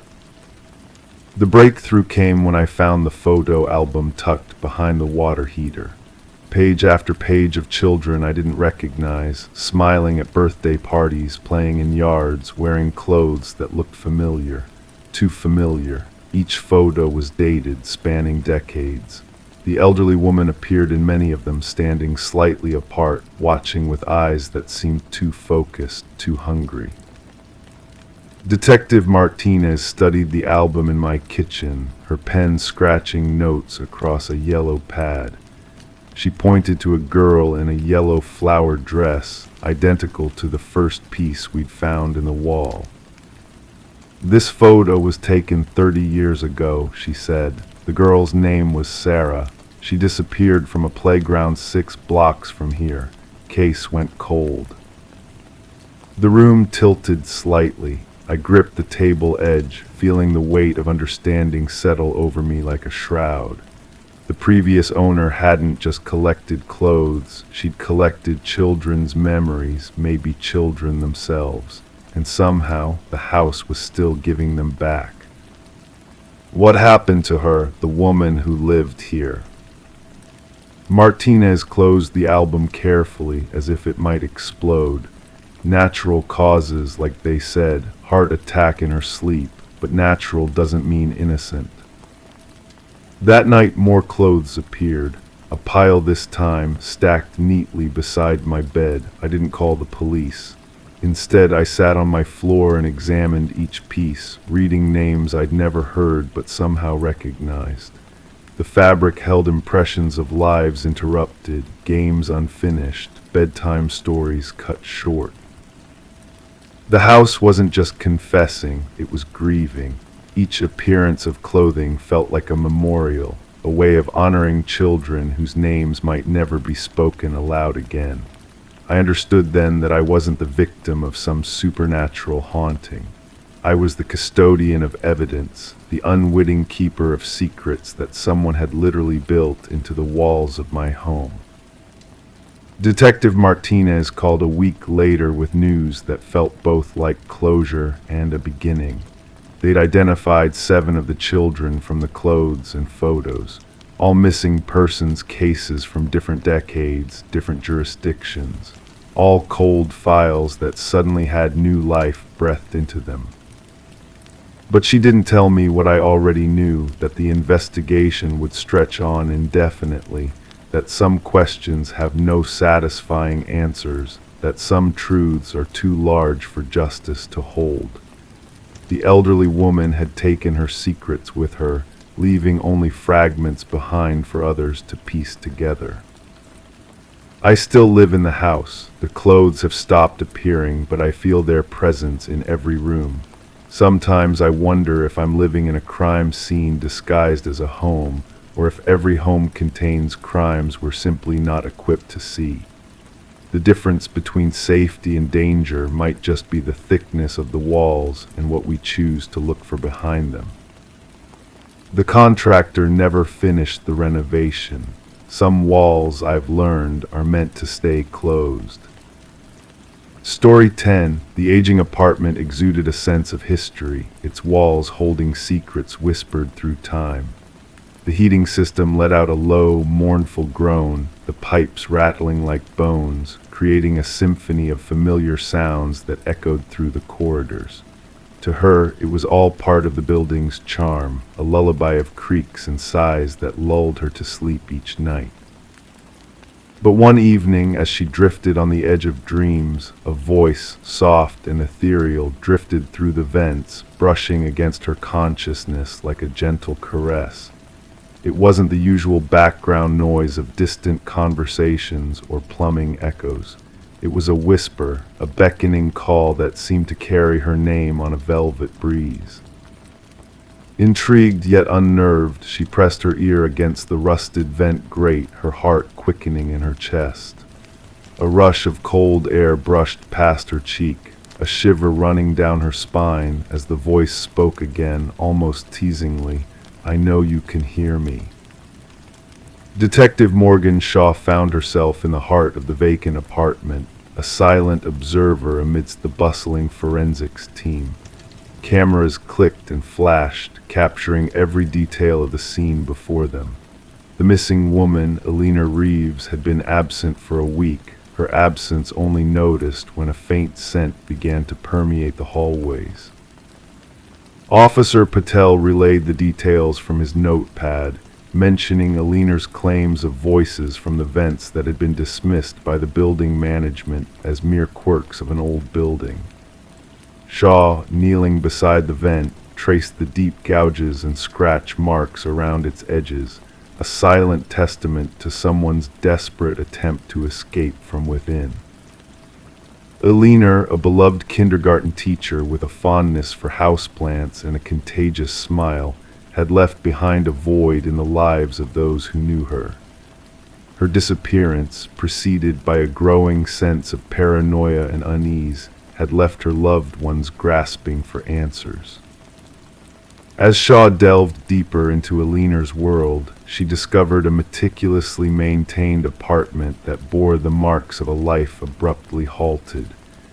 The chair positioned beneath the vent, the untouched coffee mug, all whispered of a presence that lingered even in absence. The revelations from the forensics team painted a chilling picture. Fibers matching Alina's favorite cardigan, a mysterious fingerprint inside the vent evidence pointed towards a sinister presence lurking within the shadows of the apartment. Listening to the haunting audio recordings from Alina's phone, Shaw felt a chill seep into her bones. Alina's voice, vulnerable and questioning, seeking validation from the unseen entity that haunted her nights, sent shivers down Shaw's spine. The building's history unraveled like a dark tapestry, revealing a pattern of tenants fleeing in fear, haunted by inexplicable noises and phantom voices. Harold Weber, the unassuming superintendent, cast a shadow of suspicion with his nonchalant demeanor that belied a deeper knowledge.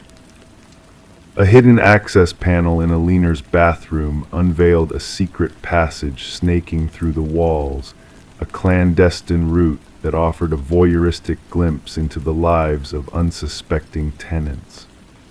Shaw's skin prickled with unease as she realized the extent of the violation that had occurred within those walls. Weber's meticulously organized files and chilling digital journal painted a portrait of obsession and possession. His delusional ramblings spoke of a twisted bond with Alina, a connection forged through whispers and shadows that led to a tragic end. The artifacts found in a storage unit, relics of past tenants preserved like macabre trophies, solidified Weber's descent into darkness. His serene demeanor in the face of arrest sent a shiver through Shaw, a glimpse into the mind of a predator who believed himself to be an instrument of the building's will. Alina's fate, sealed by sedatives and deception, echoed through the courtroom as Weber stood trial, his facade of sanity cracking under the weight of damning evidence. The jury's swift verdict brought a semblance of justice, but the whispers of the building lingered, a reminder of the darkness that lurked within its walls. As the apartment building lay silent and empty, its halls haunted by the specter of past horrors, new residents felt the chill of unseen eyes and the echo of voices carried on the wind. The building's facade may have changed, but the whispers remained, a reminder that some secrets are buried deep within the bones of the structure itself. Story 11. In the dimly lit attic of a Victorian house, a forgotten treasure lay hidden beneath a worn blanket.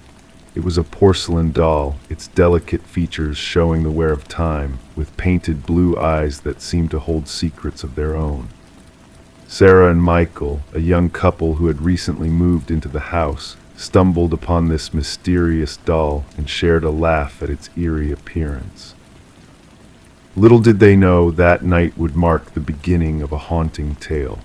As they retired to bed, a heaviness filled the air, and an unsettling silence enveloped the room. When morning light filtered through the curtains, the doll was no longer in the attic. It now sat solemnly at the foot of their bed, its unblinking gaze fixed upon them. Sarah and Michael had been captivated by the allure of the Victorian house, purchased at auction for its ornate details and enigmatic past. Detective Rachel Winters, a seasoned investigator, was called to the scene one autumn morning. The master bedroom held a chilling sight. The female victim posed in an unnatural stance, eyes wide with fear, while the male victim lay nearby, as if fleeing from an unseen terror. Detective Winters observed the meticulous arrangement of the bodies, noting the eerie resemblance to dolls on display. The investigation delved into the history of the house, uncovering a pattern of tragic deaths spanning decades. Each previous owner had met a mysterious end, with whispers of strange occurrences echoing through the halls. Forensic analysis revealed traces of antique materials throughout the house, particularly concentrated around the victims and the attic space. Despite thorough examination, no tangible evidence of an intruder could be found. It was as if the perpetrator existed beyond the realm of the physical world. As Detective Winters delved deeper into the case, a connection emerged among the victims. They had all made alterations to the attic. Sarah and Michael's renovation plans unveiled a hidden compartment with old photographs, one of which depicted the doll maker with his enigmatic creations. The doll in the images bore a striking resemblance to the one discovered by the young couple, seemingly shifting positions in each snapshot. Further investigation led to a revelation from a distant relative of the doll maker, speaking of dark rituals and spirits bound to objects. The line between myth and reality blurred as the truth behind the dollmaker's creations came to light. The case took a perplexing turn when Detective Winters mysteriously lost time, and the doll vanished from police custody without a trace. The house, tainted by its tragic history, changed hands once more, with the new owners opting to leave the attic undisturbed. Yet whispers persisted among the neighbors of shadows in the attic window and the faint laughter of a child on quiet nights. Detective Winters, plagued by the unsolved mystery, retired early, carrying with her a chilling reminder of the dollmaker's legacy, a photograph locked away, marked with a warning never to be opened. The tale of the porcelain doll faded into local lore, a ghostly presence lingering in the attic of the old Victorian house, waiting to reveal its secrets to those who dared to listen. Story 12, the quaint costume emporium, was on the brink of closure, its treasures being sold off to the highest bidder. Amidst the remnants of forgotten disguises, a woman's gaze fell upon a singular mask resting on a dusty shelf. Its visage was both delicate and disconcertingly lifelike, stirring something unnameable within her. Placing the mask on the checkout counter, the woman watched as the cashier hesitated, a flicker of unease crossing his features. "That's not ours," he muttered cryptically, casting a shadow of doubt over the transaction. Perplexed, she searched for a tag, but none could be found. With a nonchalant shrug, she decided to bring the mysterious mask home with her. As the night draped its velvet cloak over the world, a soft sound roused the woman from her slumber. A whisper of fabric shifting, a subtle disturbance in the stillness. Her eyes fluttered open to find the mask no longer resting innocently on her dresser as she had left it. Instead, it sat upon her nightstand, its enigmatic gaze fixed upon her like an unblinking sentinel. The woman, known as Catherine Reed, would never be seen alive again. It was her neighbor who stumbled upon the chilling tableau the next morning, the front door yawning open, a shaft of morning light piercing the darkness of Catherine's home. What should have been a routine return of a borrowed book turned into a discovery that would haunt all who bore witness. Catherine lay lifeless on her bedroom floor, the mask conspicuously absent from the scene. Detective Morgan arrived, a solemn presence amidst the flurry of forensics and whispered speculations. The click of shutters punctuated the hushed voices as they sought to unravel the mystery shrouding Catherine's untimely demise. "No signs of forced entry," observed one officer, diligently recording his findings. The detective's keen eyes swept over the room, absorbing every detail like a painter capturing a fleeting moment. An open drawer, a half-empty water glass, a trace of lipstick on the rim. The scene appeared deceptively ordinary, save for the woman who lay in eternal repose. The medical examiner's examination yielded no immediate answers, save for the frozen mask of terror etched onto Catherine's features. Catherine, an unassuming art appraiser known for her meticulous eye, had unwittingly stumbled into a web of intrigue. Colleagues spoke of her uncanny ability to discern the authentic from the counterfeit, a skill that may have inadvertently marked her for a tragic fate. The detective pondered the possibility that Catherine's keen eye had led her down a perilous path. The investigation took a peculiar turn when security footage from the costume shop revealed a baffling interaction. The cashier's perplexed reaction to the mask hinted at a deeper enigma surrounding its origins. A visit to the now vacant shop unearthed a tale of mysterious acquisitions and ominous occurrences.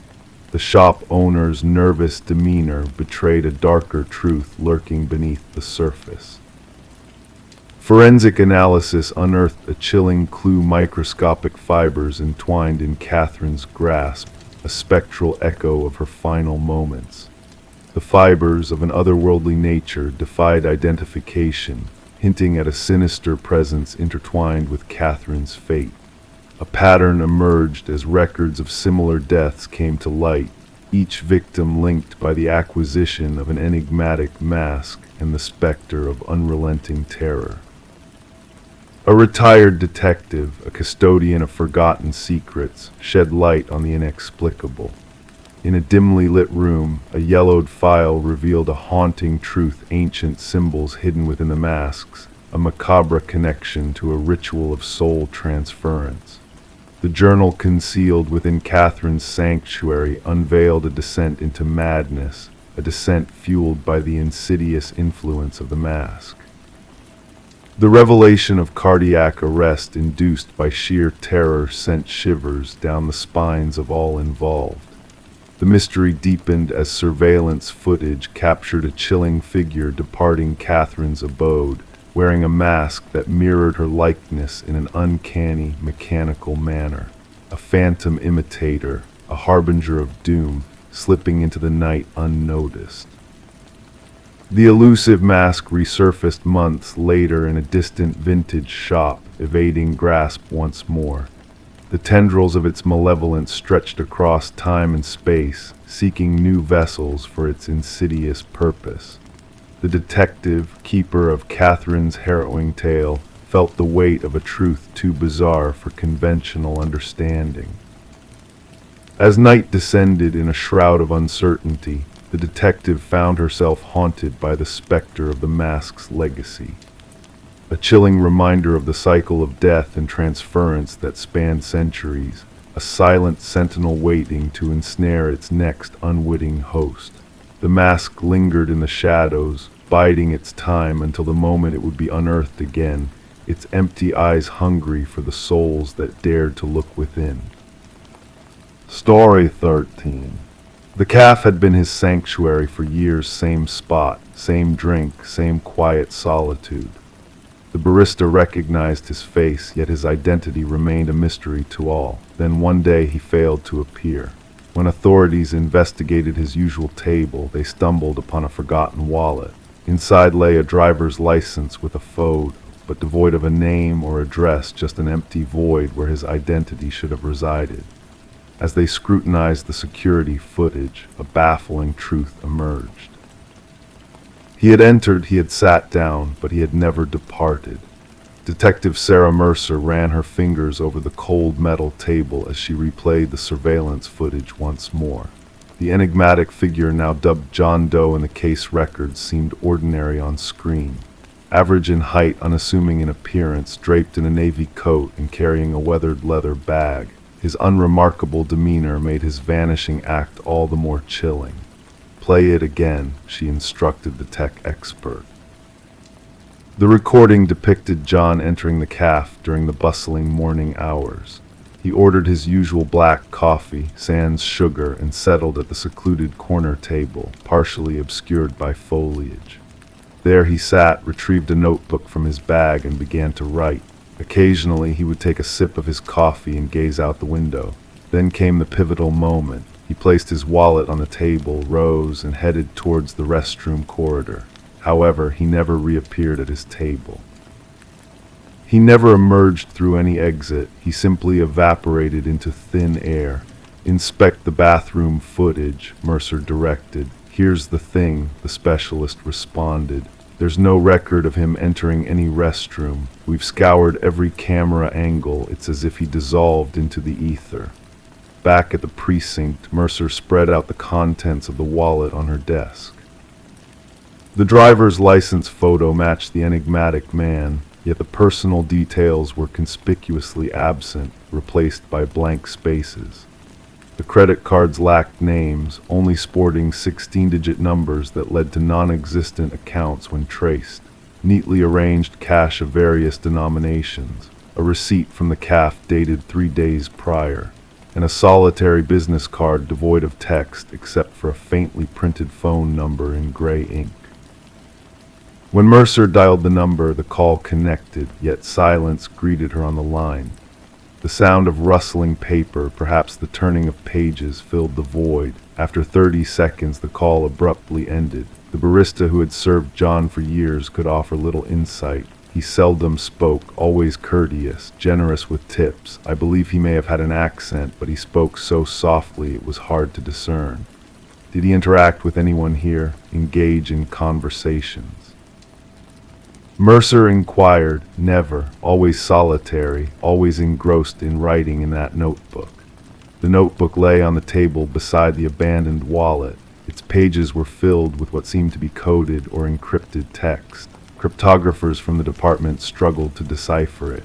Some pages featured sketches, architectural blueprints of structures that bore no resemblance to any known edifices in the vicinity. Mercer dispatched officers to canvass the neighborhood with photographs of John Doe. No one recognized him. No missing persons reports aligned with his description. His fingerprints yielded no matches in any database. It was as though he existed solely within the confines of that cafe. During her inquiry, Mercer noticed an anomaly in the security footage. Every morning when John entered the establishment, the timestamp on the camera flickered briefly. The tech specialist attributed it to a system glitch, yet Mercer harbored doubts. She revisited the cafe and seated herself at his table. From this position, she could observe both the entrance and the corridor leading to the restrooms. Suspended between them hung an antique mirror, its ornate frame adorned with symbols akin to those in John's notebook. When the cafe owner arrived, Mercer questioned him about the mirror. "That thing, been here longer than I've been, came with the place, heavy as can be, requires 2 men to shift it. Has it ever been relocated?" "For cleaning or redecoration purposes. Not in my tenure. Why do you ask?" Mercer approached the mirror, scrutinizing her reflection. The glass possessed a slight distortion, rendering the reflection deeper than expected. She extended her hand to touch its surface, anticipating the chill of glass, only to encounter an unusual warmth. The forensics team arrived to examine the mirror. Upon detaching it from the wall, they uncovered a small concealed compartment behind it.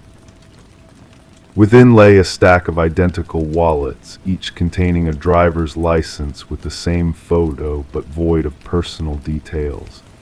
Adjacent resided a leather-bound journal replete with entries spanning decades, inscribed in the identical hand as the notebook left on the table. The final entry read, "The experiment must cease. They draw near. The aperture is closing." Investigators identified John Doe's fingerprints throughout the hidden compartment. Carbon dating of the earliest wallet indicated it was approximately 50 years old, yet the photo depicted the same unaged visage. The journal entries detailed what seemed to be trials in temporal displacement and identity transference. Mentions of crossing back and window points peppered the pages. One passage seized Mercer's attention. The calf serves as a nexus, a juncture where realities converge. The mirror acts as the portal.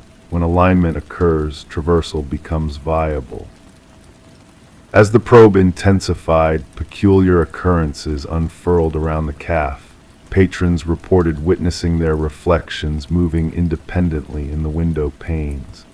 Several claimed to have glimpsed John Doe seated at his customary table, though the security cameras revealed no presence.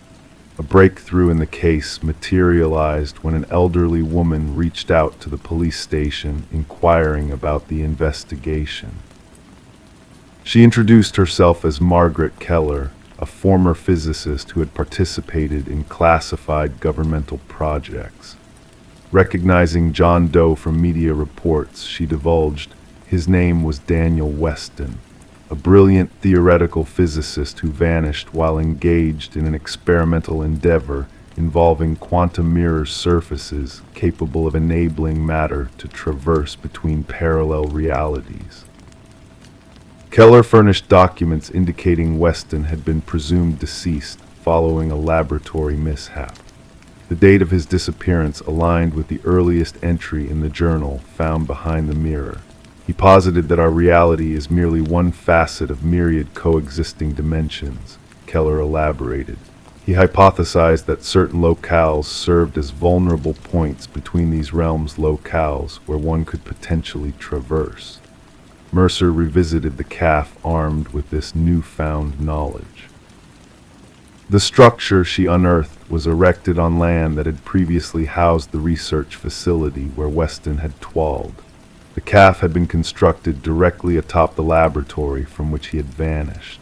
The culmination of the case transpired as Mercer, reviewing surveillance footage solo late one evening, discerned a detail in the recordings overlooked in prior viewings. In the background, reflected in the mirror, John Doe Daniel Weston was observable watching himself seated at the table. Two iterations of the same individual coexisting simultaneously. Hastening to the calf to reinspect the mirror, Mercer encountered it shattered on the ground. Amidst the shards lay a final missive scribed in the familiar handwriting. The experiment is concluded. The portal is sealed. Do not endeavor to pursue. The enigma of the Phantom Man persists officially unsolved. The calf shuddered shortly post-investigation, the edifice eventually razed. Daniel Weston's remains were never located. His notebooks and journals vanished from the evidence chamber under enigmatic circumstances. Detective Mercer resigned from the force in the ensuing days. Locals sporadically spy her perched on her veranda, fervently writing in a notebook akin to Weston's. Adorning her wall hangs a fragment of an antique mirror, occasionally exhibiting rippling surfaces when unobserved. Story 14. Renovations always held the promise of revealing hidden treasures. Old newspapers, broken trinkets, forgotten photographs, each discovery a glimpse into the past. But for Sarah and Michael, the uncovering of a letter beneath the floorboards of their newly acquired Victorian-era home was more than just a relic of history. It was a haunting message from a time long gone. The paper, yellowed and fragile, bore the faint words, "Don't trust the one who knocked." As the inked warning stared up at them, 3 sharp knocks reverberated through the silent house, sending shivers down their spines. The couple, drawn to the charm and allure of the estate auction purchase, now found themselves entangled in a mystery that defied explanation. Detective Alina Reed arrived on the scene, her partner by her side, as the floorboards lay exposed, revealing a dark void beneath. With weathered hands accustomed to handling evidence, she carefully retrieved the note, knowing that the couple's inadvertent touch had tainted it with their own presence. Reed studied Sarah and Michael closely, sensing the genuine fear radiating from them. Background checks painted a picture of normalcy for the couple newlyweds, stable jobs, clean records. But the house, once belonging to the enigmatic Hargrove family, whispered of hidden secrets and untold stories. Following the death of the last resident, Margaret Hargrove, the house had stood empty for years, its halls holding onto echoes of the past. Forensic analysis dated the cryptic note back 2 decades, revealing hints of distress and urgency in the handwriting. Margaret, widow of Franklin Hargrove, had lived amidst the shadows of fear and uncertainty, her final years clouded by a looming presence that refused to fade. Reed delved deeper into the history of the house, unearthing tales of Franklin's descent into paranoia and Margaret's silent struggles. A former student's recollection painted a troubled picture of Franklin, haunted by a faceless watcher and debts that threatened to consume him. The breakthrough came from Margaret's sister, her frail voice recounting a tale of debts unpaid and a collector's relentless pursuit. The man who knocked, the collector, Victor Mercer, a name etched in shadows and forgotten whispers. Franklin's defiance had sealed their fates, leading to a confrontation that ended in violence and silence.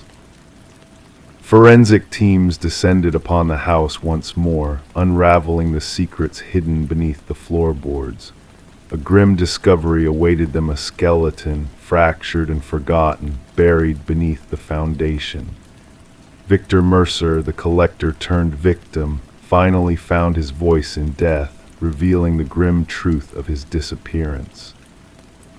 Margaret's diaries, stowed away in the attic, spoke of the haunting legacy she bore, the echoes of 3 knocks echoing in her solitude.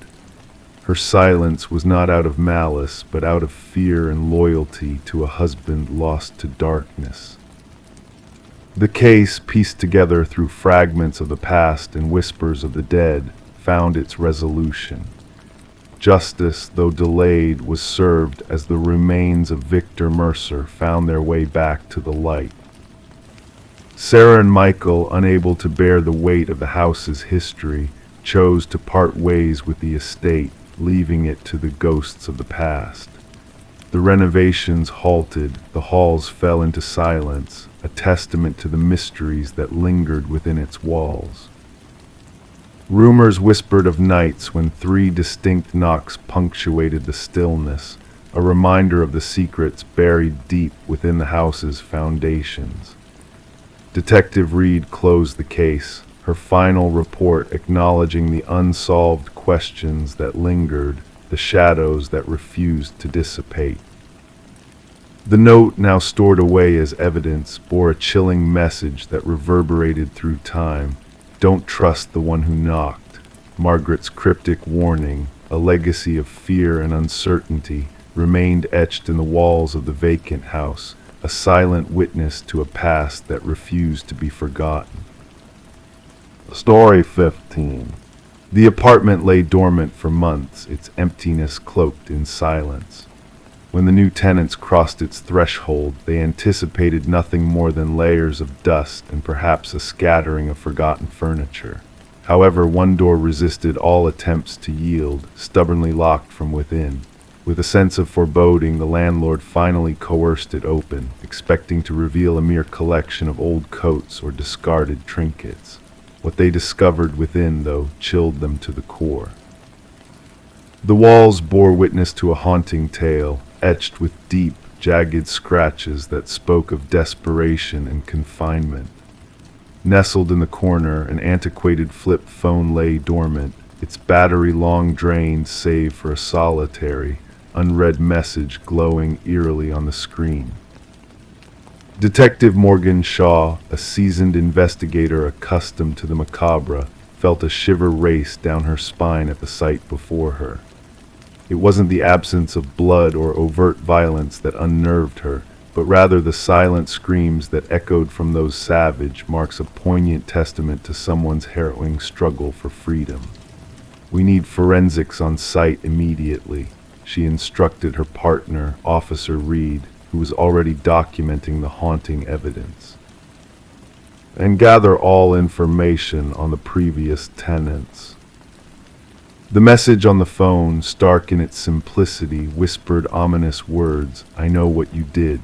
The landlord, a jittery figure with perpetually clammy hands, stuttered out a tale of the previous tenant's abrupt departure, leaving behind unpaid rent. She was a quiet one, kept to herself, left without a word about 6 months back, he muttered, his gaze skirting the closet. Never caused any trouble. Forensic analysis uncovered a chilling revelation: traces of multiple blood samples embedded within the scratches on the walls. Most belonged to a single individual, presumably the missing tenant, Emma Caldwell, a 28-year-old who had vanished without a trace, reported absent by her workplace. Yet among the genetic evidence, 2 samples stood out. One remained a mystery to the database, while the other matched that of a man supposedly deceased for the past 2 years. "This doesn't make sense," Shaw murmured, her gaze fixed on the perplexing findings. Derek Mercer, a convicted assailant believed to have perished in a tragic car accident, now left his mark fresh upon the walls of Emma's abode. The apartment itself whispered a tale of interrupted existence, accumulated mail, an abandoned coffee mug in the sink, a neatly arranged bed.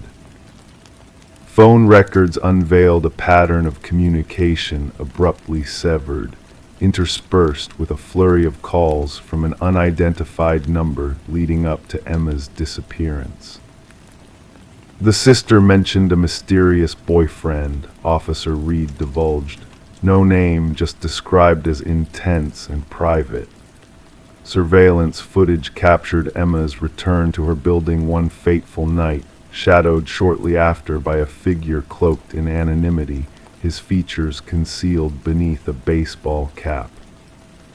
A breakthrough emerged as forensic analysts uncovered partial fingerprints on the interior doorknob of the closet, traces belonging to Derek Mercer.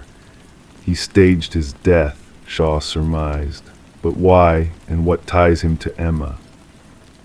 The enigma deepened as the unidentified DNA sample unveiled links to another missing person, Lynette Porter, who had vanished 3 years prior. Her trail had long since grown cold, but witnesses recalled a woman matching her description frequenting Emma's residence. Shaw pieced together the puzzle through meticulous scrutiny of traffic footage, leading them to a secluded property owned by the Mercer family. Behind imposing cellar doors, they unearthed Lynette Porter alive yet grievously malnourished, imprisoned in conditions mirroring Emma's confinement. "He forced me to witness," she murmured, her gaze vacant, "said I needed to learn the consequences of defiance." The evidence mounted steadily. Journals chronicling Mercer's fixation on dominance, photographs of women resembling Emma and Lynette, and most damning of all, videotapes capturing Mercer's coercion of Emma into the closet. "She thought she could expose me," his voice echoed in the recording. "Our secrets remain buried." The manhunt for Derek Mercer spanned jurisdictions, a relentless pursuit fueled by the chilling profile crafted by forensic psychologists. Mercer didn't crave mere death. He sought to cultivate suffering, relishing in the slow erosion of hope within confined spaces. Upon his apprehension at a bus terminal, Mercer bore a new identity and a ticket to an undisclosed coastal destination. Among his belongings, duct tape, a hunting knife, and a newspaper clipping chronicling Emma's vanishing act. During interrogation, Mercer exuded an unsettling calmness, asserting she sent that message herself. She desired discovery, yet salvation eluded her. The trial bared the intricate web of deceit Mercer had spun to fake his demise, assuming the identity of a vagrant whose dental records aligned with his own. For 2 years, he roamed incognito, preying upon women who mirrored his initial victim. Emma's remains eluded discovery, but forensic clues hinted at her tragic demise within the confines of that unyielding closet, her final act a desperate plea for justice. After a mere 4 hours of deliberation, the jury delivered a resounding guilty verdict on all charges. As the judge pronounced a sentence of life imprisonment without the possibility of parole, a faint smile played upon Mercer's lips, a silent acknowledgement of some inscrutable rationale known solely to him. At the sentencing, Lynette Porter addressed the courtroom with steely resolve. He ensnared us in constricted spaces because that's where his essence resides, shrouded in darkness. While he withers in his cell, I shall bask in the sunlight. The case catalyzed a paradigm shift in missing persons investigations, emphasizing scrutiny of relational dynamics and thorough scouring of rental properties. Detective Shaw preserved the closet door from Emma's dwelling, mounting it in her office as a poignant memento, a reminder that true horror often lurks not in crimson stains, but in the anguished imprints of one battling for survival. Story 16, Whispers of the Past. She had an urge to refresh the nursery's look before the little one's arrival. The faded blue walls held secrets within their layers, stories untold yet lingering. With each stroke of white paint, a hidden message emerged, faint at first, then boldly etched, "Don't let it hear you."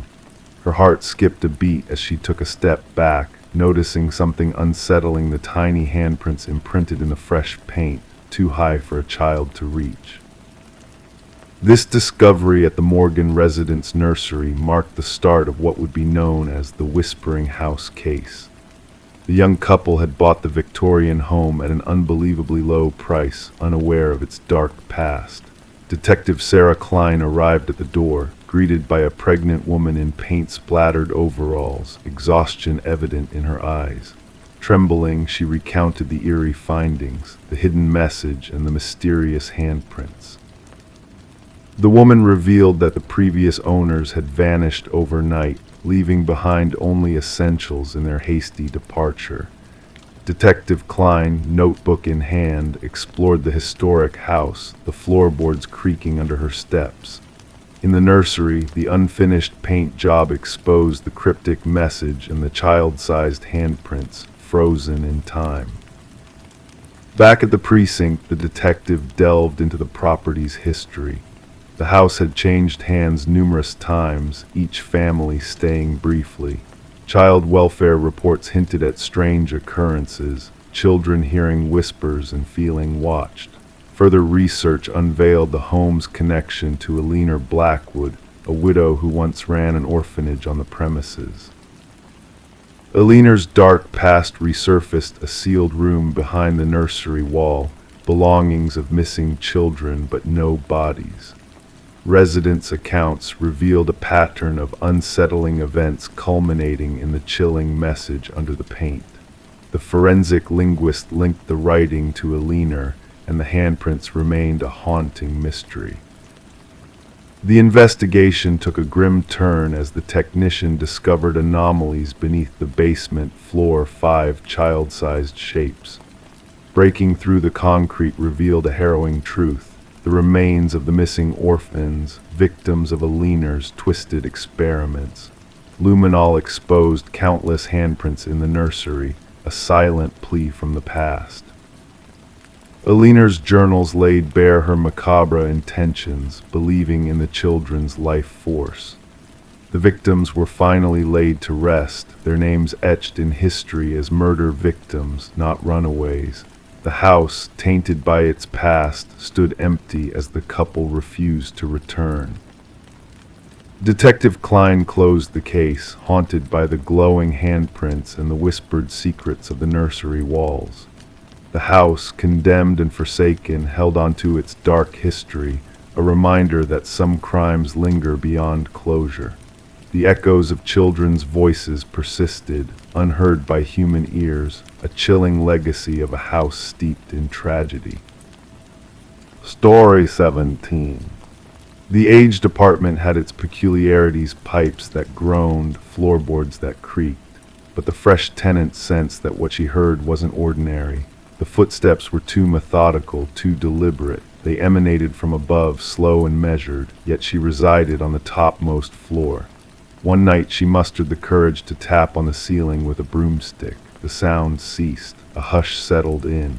Then a solitary knock reverberated from within the ceiling.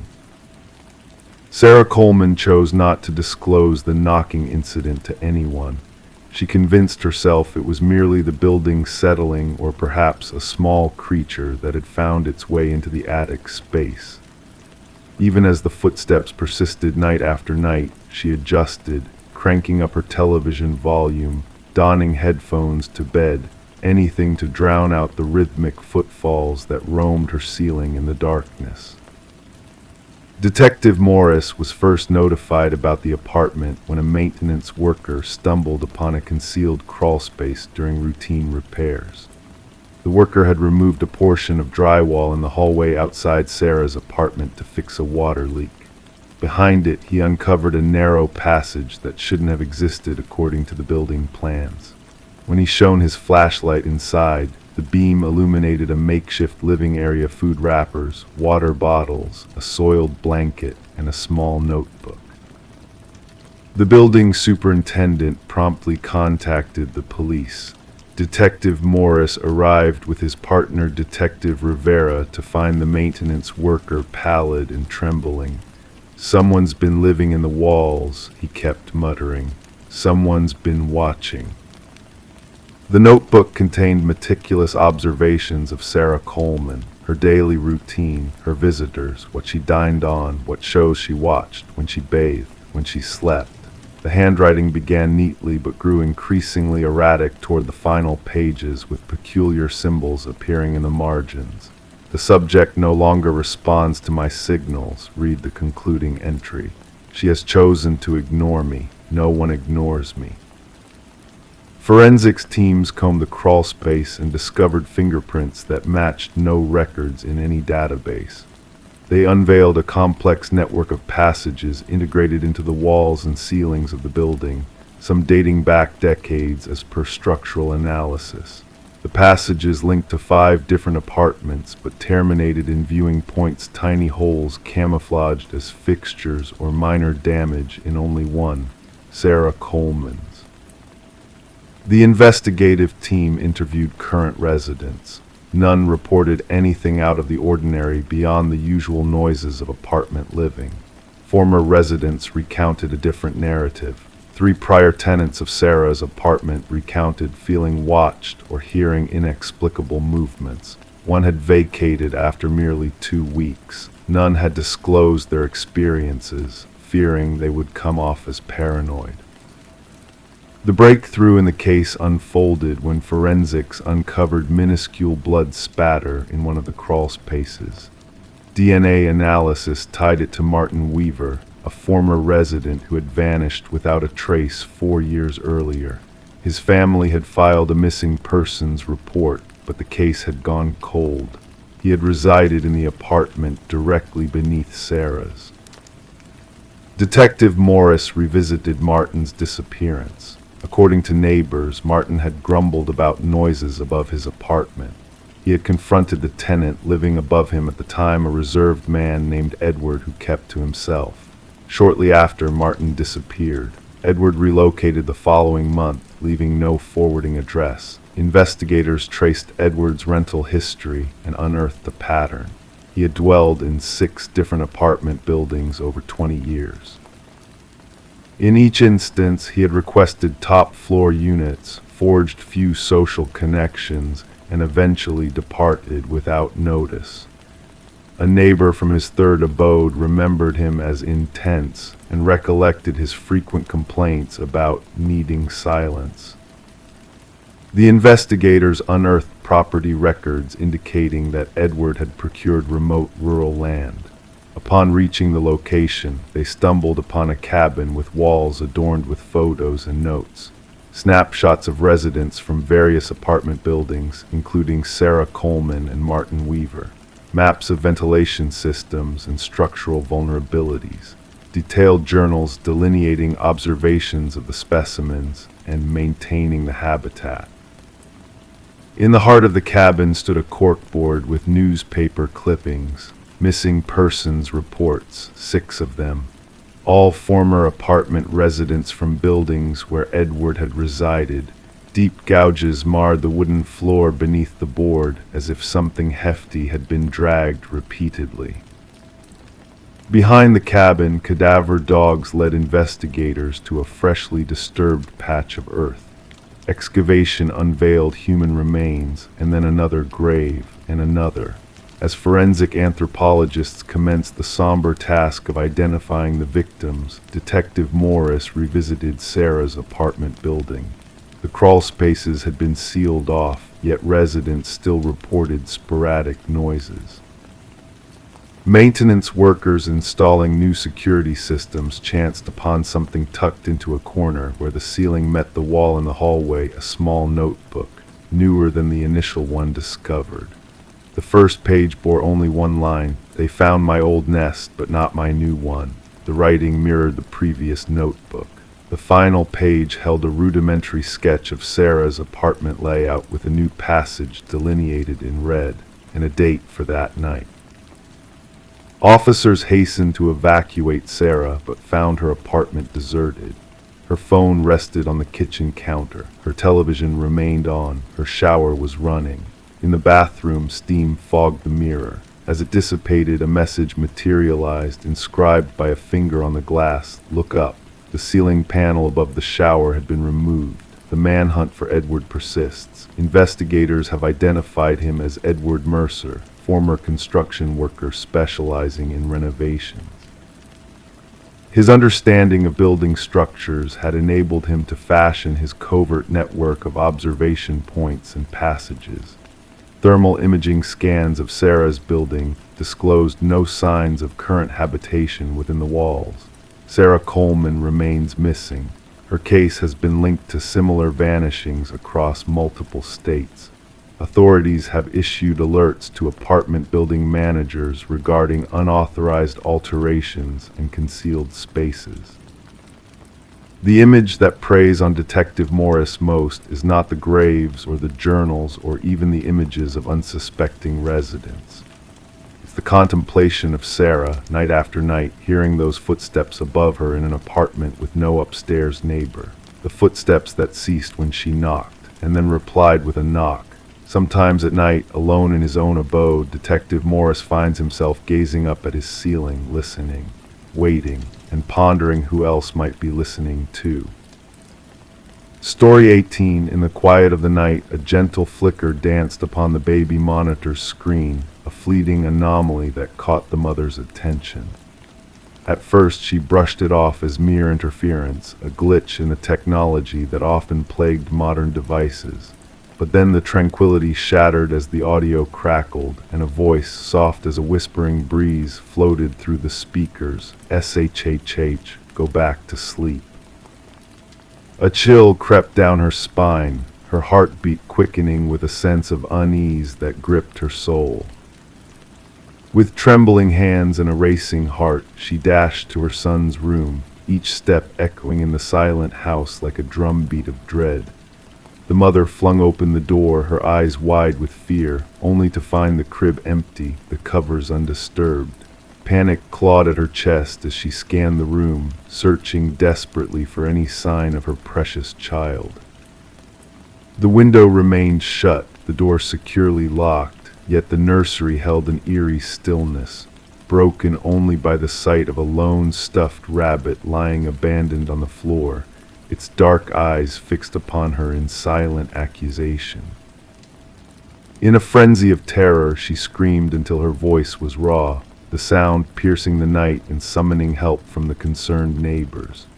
Emergency services rushed to her aid, finding her huddled on the floor, clutching the stuffed rabbit to her chest, her eyes haunted by a mother's worst nightmare. Samuel, her 4-month-old son, had vanished without a trace, leaving behind a void of anguish and questions that echoed through the community. As the investigation unfolded, a veil of mystery descended upon the perplexed authorities. No evidence of forced entry marred the pristine home, the security system standing vigilant throughout the night. The baby monitor footage, once innocuous, now held a sinister secret, a voice from the shadows, a presence unseen yet undeniably present. Suspicion turned its gaze upon the mother, Rebecca, her grief-stricken eyes betraying a turbulent inner turmoil. Her husband, Daniel, absent on business, cast a shadow of doubt upon their strained marriage, a rift deepened by the challenges of parenthood and postpartum struggles that lingered in the shadows of their shared history.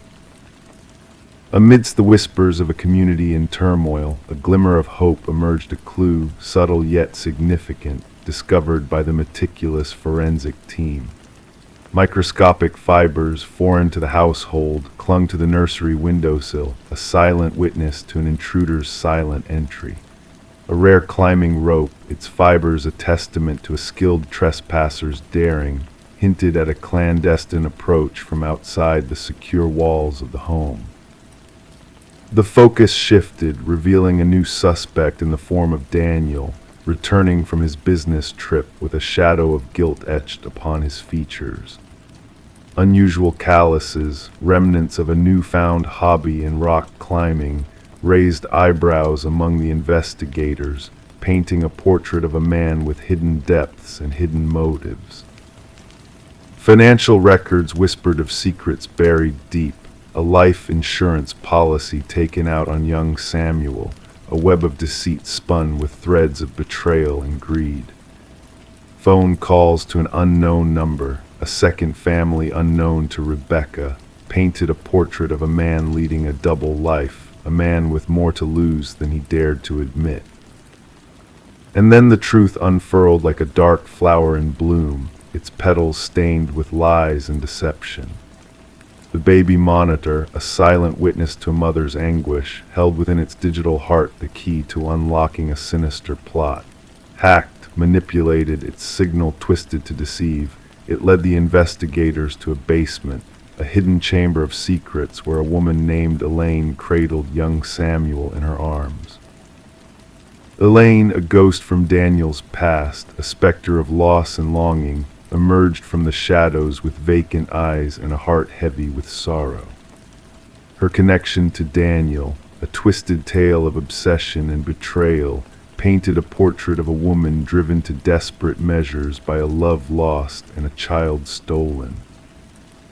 Daniel's denial crumbled beneath the weight of evidence, his carefully constructed facade shattered by encrypted messages and damning clues. The trial echoed with the echoes of a mother's anguish, a child's innocence, and a father's betrayal, culminating in a verdict that sealed their fates in the annals of justice. Rebecca, with Samuel safe in her arms once more, retreated from the glare of the public eye, seeking solace in a new beginning far from the shadows of the past. The baby monitor, its truth laid bare, remained a silent sentinel, a reminder of a night when innocence was stolen and trust betrayed.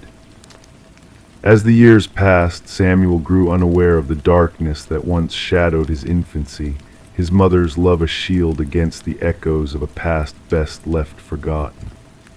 The stuffed rabbit, a silent witness to the turmoil of that fateful night, found a new home in a locked box, its glassy eyes a silent testament to the secrets it had seen. And so the story faded into memory, a cautionary tale of love twisted into obsession, innocence marred by greed, and a mother's undying devotion that weathered the storm of betrayal. The baby monitor whispered its final lullaby, a melody of truth and justice that lingered in the stillness of the night, a balm for a wounded soul seeking peace in the embrace of sleep. Story 19. The gentle current caressed the river that morning, its surface smooth as glass, reflecting the soft light of dawn. The lone fisherman, lost in his thoughts, almost missed the sight of a solitary suitcase bobbing near the tranquil shore.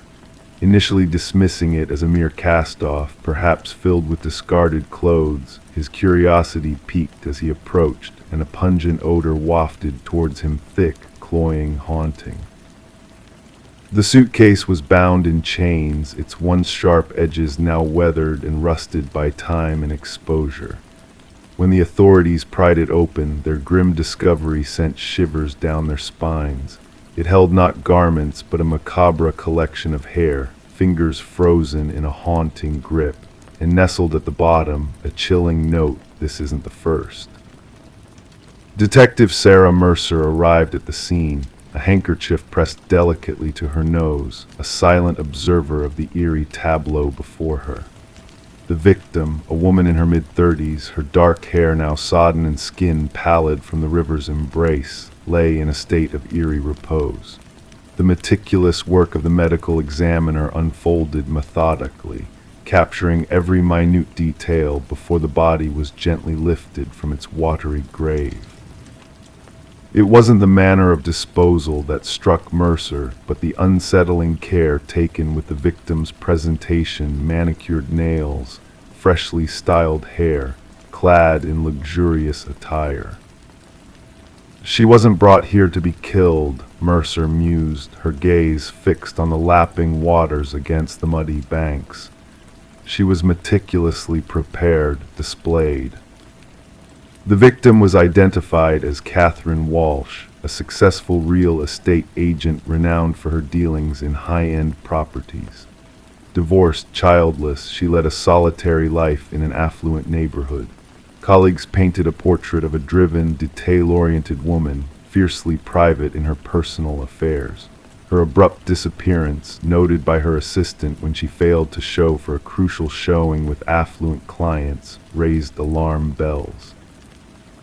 She wouldn't have missed that appointment willingly, her assistant insisted during questioning.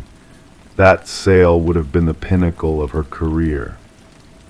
As investigators combed through Walsh's immaculate modernist abode, a sense of unease settled upon them. The pristine interior, every element meticulously arranged, bordered on the edge of perfection. Designer furniture stood sentinel, untouched by time. Not a mote of dust marred any surface. Even the refrigerator held neatly organized meals, labeled and arranged by the day. But it was in her home office that a crack in the facade appeared, a drawer left slightly ajar, revealing a leather-bound journal. The final entry sent a shiver down Mercer's spine. He's watching again. Same car, different plates. A digital excavation of Walsh's online presence unveiled a disturbing pattern: numerous messages from unknown senders, all bearing the ominous phrase, "I see your perfection," dispatched at precisely the same time on different days. Her browsing history hinted at a sense of unease, searches for security systems and self-defense tools peppering the logs. Mercer pieced together the puzzle: the careful staging of the crime scene, the meticulous presentation of the victim. "Our perpetrator is methodical," she confided to her partner. "This wasn't a crime of passion. This was a carefully orchestrated ritual." The breakthrough emerged unexpectedly. A local pawnshop proprietor, recognizing Walsh's distinctive emerald necklace among the pawned items. The culprit, a regular customer, emerged as Michael Linden, an unassuming maintenance worker with a penchant for the unnoticed. Surveillance footage chronicled his repeated entries into Walsh's building, sometimes with his maintenance cart, other times slipping in undetected, always during windows when she was absent, showing properties to potential buyers. A search of Linden's unassuming apartment uncovered a chilling reality. Walls adorned with surreptitiously taken photographs of Walsh and other women, all sharing a striking resemblance, all captured without their knowledge, some images defaced with crimson strokes. Walsh stood as the third in a sinister series. A hidden compartment revealed a shrine, belongings of the victims meticulously arrayed, a lock of hair, stained tissues, keys, receipts. Each item accompanied by a journal chronicling their daily habits, likes, and dislikes. The interrogation room turned frigid as Lyndon was brought in for questioning. His demeanor remained eerily composed, his appearance pristine, belying the horror of his deeds. Confronted with irrefutable evidence, his voice devoid of emotion, he uttered his chilling justification. They were flawed, he confessed impassively. They projected perfection, but I saw through their facade. Catherine's desk drawer was always in disarray. She missed a spot when applying her lipstick. Her perfection was a facade. The search for the mentioned first two victims in his cryptic note led investigators to desolate locales where two more suitcases came to light. Each contained women mirroring Walsh's appearance, fellow real estate agents who marketed themselves with a veneer of exacting precision. During the trial, Lyndon maintained a stoic facade, his expression an enigma as the prosecution narrated his meticulous modus operandi. Months of stalking, studying, infiltrating their lives, culminating in a perverse act of correction to what he perceived as their imperfections, washing, grooming, adorning them in finery before extinguishing their lives. The families of the victims bore silent witness as the judge pronounced a sentence of life imprisonment without the possibility of parole. For Detective Mercer, the case found closure in the eyes of the law, yet a lingering enigma remained. What inner flaw drove Lyndon to fixate on these particular women? What shadow of imperfection within himself did he seek to expunge through these grotesque acts? The river meandered downstream, its waters cleansing all traces of the past. Yet on Mercer's desk in the precinct lay copies of those chilling journals, a sobering reminder that beneath the veneer of normalcy, darkness often lurks. The most insidious predators may dwell in plain sight, biding their time, attuned to the slightest crack in the facade, waiting for a solitary flaw to expose itself to the world. Story 20. As she placed her foot on the wooden plank, a subtle shift caught her attention, urging her to investigate further. With gentle fingers, she traced the edges of the loose board, sensing a hidden secret beneath the seemingly solid floor. Carefully, she lifted the boards, unveiling a dark, narrow space that lay concealed beneath her new home. In the dim light, she spotted a mattress, a solitary chair, and a worn notebook tucked in the corner. Her name, written repeatedly on the yellowed pages, stared back at her like a haunting echo. Detective Morgan Reed observed silently as Sarah Coleman peered into the shadows beneath the house, a mix of fear and unease flickering in her eyes. Beyond the mere discovery of a hidden room, Sarah felt a profound violation of her safety, a sinister presence encroaching on the sanctuary she had hoped to find in her fresh beginning. "Please refrain from touching anything else," Detective Reed's voice, steady and reassuring, broke the silence. With a click, her flashlight pierced the darkness, revealing a chilling array of surveillance photos plastered on the walls, captured moments of Sarah's daily life, a twisted shrine of obsession. Sarah had purchased the quaint cottage from the estate of Walter Green, an elderly recluse who had passed away with no known kin. The property had sat vacant for months, its listing innocent and unassuming. No hint of the horrors lurking beneath had been disclosed during inspections or the sale. "I never met him, the previous owner," Sarah murmured, her voice barely a whisper. "The neighbors said he kept to himself. The basement was supposed to be sealed off long ago. That's what the report said." The arrival of crime scene investigators marked the unraveling of a chilling tale. They meticulously documented every detail, recovering the mattress, chair, and notebook from the hidden chamber. Forensic analysis uncovered a multitude of fingerprints, all belonging to Walter Green. The investigators were unnerved by the timeline that emerged, suggesting Walter had been fixated on Sarah for years before his demise. He had shadowed her every move, blending seamlessly into her world while remaining a ghostly presence. The fixation appears to have escalated, the department psychologist mused during a debriefing. The hidden room hints at a more sinister intent, a plan lurking beneath the surface. Reed's investigation took a surprising turn when she interviewed Walter's former coworker, a man haunted by guilt and trepidation. Walter spoke of her, he confessed, his eyes clouded with regret. Said she reminded him of someone else. I thought it was harmless, just the ramblings of an old man. The mention of a peculiar phrase, "she belongs with me," stirred unease in Reed, prompting her to delve deeper into Walter's secrets. A key discovered in Walter's untouched locker led them to a storage unit, a macabre replica of Sarah's former life. Every detail meticulously recreated: the furniture, the layout, a chilling anticipation marked on a calendar. The eerie sight spoke volumes of Walter's delusions, his warped belief in a shared destiny with Sarah. Walter's troubled past surfaced, shedding light on his history of obsessive fixations, a pattern that had lain dormant until Sarah unwittingly triggered his dormant desires.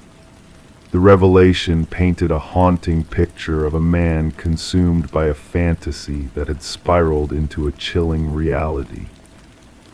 As Sarah chose to part ways with the house, a lingering sense of dread followed her. The final walkthrough with her realtor evoked a somber reflection on what could have been a life lived in ignorance of the lurking danger beneath her very feet. The case closed with Walter's passing, classified as stalking with intent to abduct, a fate narrowly averted by Sarah's timely discovery. She relocated, mindful of the shadows that once loomed over her, while Detective Reed silently watched over her from afar, a silent guardian against unseen threats. The cottage found new owners, unaware of the dark history that lay buried beneath its floorboards. The hidden room was sealed off, the past obscured by fresh layers of paint and new beginnings. Life moved on, but for those privy to the chilling truth, the tale of the hidden chamber remained a cautionary whisper, a reminder of the lurking dangers that may lie just beneath the surface, waiting to ensnare the unwary in their dark embrace. Story 21. The old house had sat silent and abandoned for what seemed like an eternity. Whispers from the neighbors hinted that it had been vacant since the mysterious disappearance of a young woman named Elise. But when the new occupants stepped across the threshold, they encountered a peculiar sight: the bedroom door stubbornly sealed shut from within. With determined effort, they forced the door open, revealing a room cloaked in the musty embrace of neglect. The air hung heavy with the weight of years gone by, carrying the scent of dust that clung to every surface. Yet amidst the stillness, an unsettling feeling loomed: a sense of something amiss, something waiting to be uncovered. The scene before them was uncanny. The bed neatly made, the mirror polished to a gleam, as if frozen in time. And there, upon the desk, a lone candle stood as a silent sentinel, its wax a ghostly memory of flames long extinguished, leaving behind only hardened tears of wax. But it was the notebook that drew their gaze, its pages whispering secrets in the hushed language of ink. Detective Morgan, a shadow in the dim room, sifted through the entries while forensic experts combed for hidden truths. The script belonged to Elise Winters, a young woman of 26 who had vanished without a trace, leaving behind a trail of unanswered questions. Elise's meticulous handwriting danced across the pages, each stroke a testament to her precision until the final entry etched with a fervor that spoke of fear. "I know he's watching me tonight," the words confessed. "The shadows of his presence linger unseen but felt. If fate should twist its cruel hand, know it was not by chance." As the detective closed the book, sealing Elise's voice within its pages, a faint scent lingered in the air, a subtle hint of chemicals mingling with the dust. The landlord, a spectral figure in the doorway, murmured of locked doors that should have been open, of secrets that should have remained buried. Elise, once a diligent paralegal at a prestigious firm, had stumbled upon a web of deceit woven within the corridors of power. Whispers of altered numbers, forged documents, and a truth too dangerous to be spoken aloud echoed through the investigation, painting a portrait of a woman on the brink of revelation. The room yielded few clues, its silence a shroud over the mystery that lingered like a ghostly presence. No signs of struggle, no trace of violence, only a room frozen in time, waiting for its secrets to be unfurled. But hidden beneath the surface, concealed in shadows, lay a key that unlocked a labyrinth of deception. A flash drive, a safe deposit box, a trove of incriminating evidence that whispered of crimes buried in darkness, waiting to be brought to light. The recording spoke of betrayal, of voices entwined in a dance of deceit. Elise's voice, a beacon of truth in a sea of lies, clashed with the cold calculations of a man named Harriman, a puppet master pulling strings in the shadows. As the pieces of the puzzle fell into place, a chilling truth emerged, a truth stained with blood and whispered confessions. The path to justice twisted through hidden passages, beneath layers of deceit, leading to a reckoning long overdue.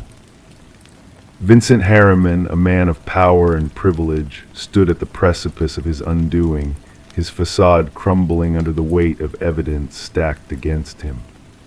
His denials rang hollow in the face of Elise's silent testimony, her ghostly presence a specter haunting the corridors of justice. In the end, the truth prevailed, a beacon of light cutting through the darkness of deception. Harriman's conviction, a bittersweet victory in a tale of loss and redemption, echoed through the empty rooms of the house that stood as a silent witness to the past. The echoes of Elise's courage lingered in the air, a reminder of the price paid for seeking justice in a world mired in shadows. The house, a monument to her memory, stood as a testament to the enduring power of truth, waiting for the whispers of the night to fade into the embrace of dawn. Story 22, The Mystery of Reflections. She cleared the steam from the mirror, her gaze fixed on the familiar reflection staring back at her. Yet in the depths of those reflective depths, a subtle unease began to stir. A flicker of movement caught in the corner of her eye, a shadow not of her own making. As she turned away, the reflection remained unmoving, watching her with silent intent. Rebecca Thorne's tale commenced in the quiet confines of her modest apartment nestled within a serene suburban enclave. A woman of routine and precision, her existence revolved around the meticulous world of data analysis in a bustling corporation. Her solitary life unfolded with a measured cadence, her interactions with neighbors cordial yet distant. The first whispers of unease manifested innocuously, a subtle displacement of objects within her abode, a rearrangement that hinted at an unseen presence. A mug shifted to a different shelf, books realigned, her toothbrush displaced. Initially dismissed as mere lapses in memory, these disturbances grew more pronounced, weaving a tapestry of disquiet within the fabric of her routine. Detective Marion Shaw entered the fray when Rebecca, perturbed by weeks of unsettling occurrences, reached out to the authorities. The initial inquiries yielded no tangible evidence of criminal activity, leading to speculations of mental unrest rather than external intrusion. A sense of disquiet lingered, a whisper of wrongness that eluded concrete explanation. The pivotal moment arrived with the bathroom mirror revelation, a recounting of her reflection's eerie independence, a silent observer in the mirrored realm. Armed with evidence from a discreetly installed security camera, Rebecca unveiled a chilling truth to the skeptical investigators. The footage, a haunting replication of her morning departure, unveiled a doppelganger's clandestine entry into her sanctum. The enigma deepened as forensic scrutiny unveiled no traces of foreign presence within her abode, no remnants of intrusion beyond the eerie mimicry captured on film. Neighbors remained oblivious to the unfolding mystery, their testimony adding mere fragments to the enigmatic puzzle. Rebecca's journal became a repository of inexplicable occurrences, a testament to a subtle invasion of her sanctuary. The veil of normalcy shattered when a former colleague, Lily Winters, emerged as a focal point in the investigation, a disquieting figure fixated on Rebecca's essence, her every action a distorted mirror of her unwitting muse. A search of Lily's abode unearthed a chilling tableau of obsession, a shrine dedicated to Rebecca, a meticulous recreation of her life etched into every corner. Lily's abrupt disappearance marked a sinister turn in the narrative, her vanishing act signaling a culmination rather than a resolution.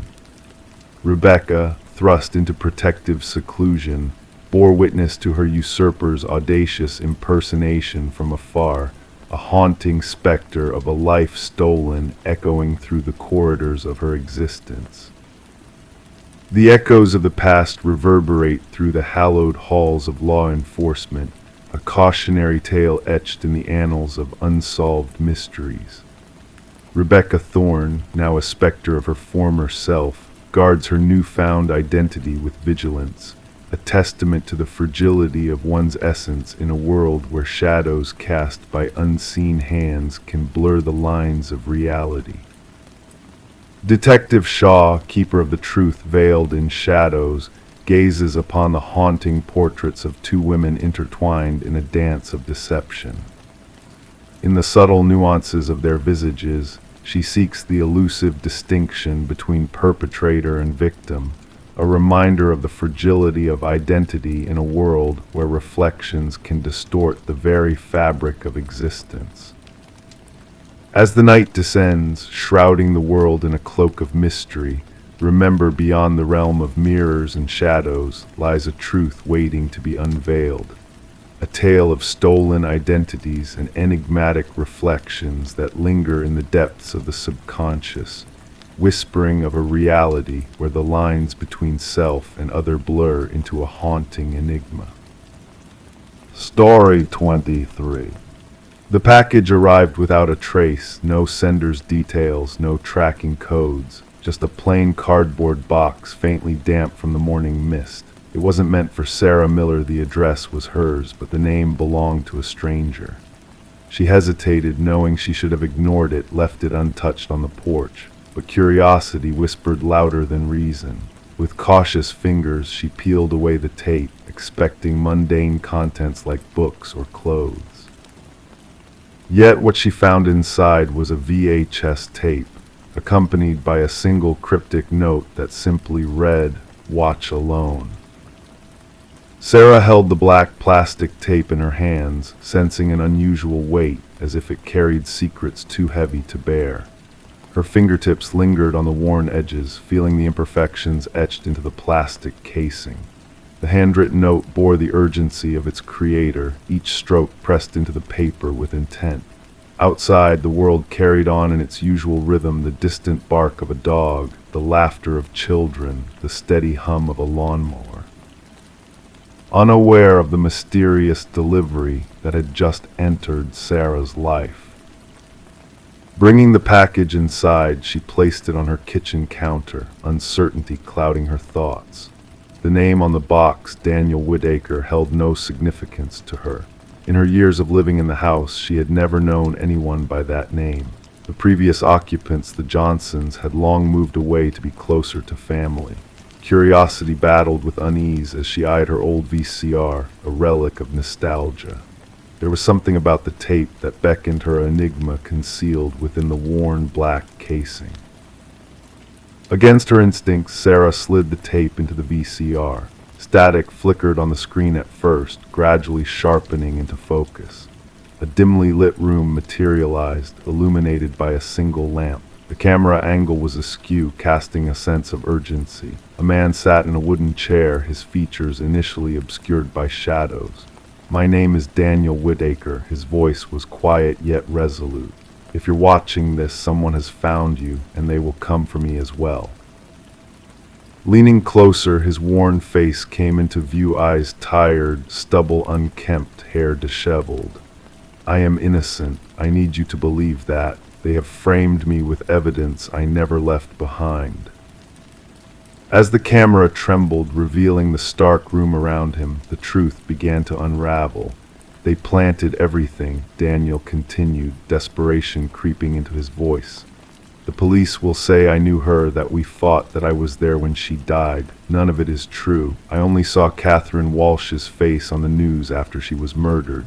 His voice faltered. "Dead, and they made it seem like I was responsible."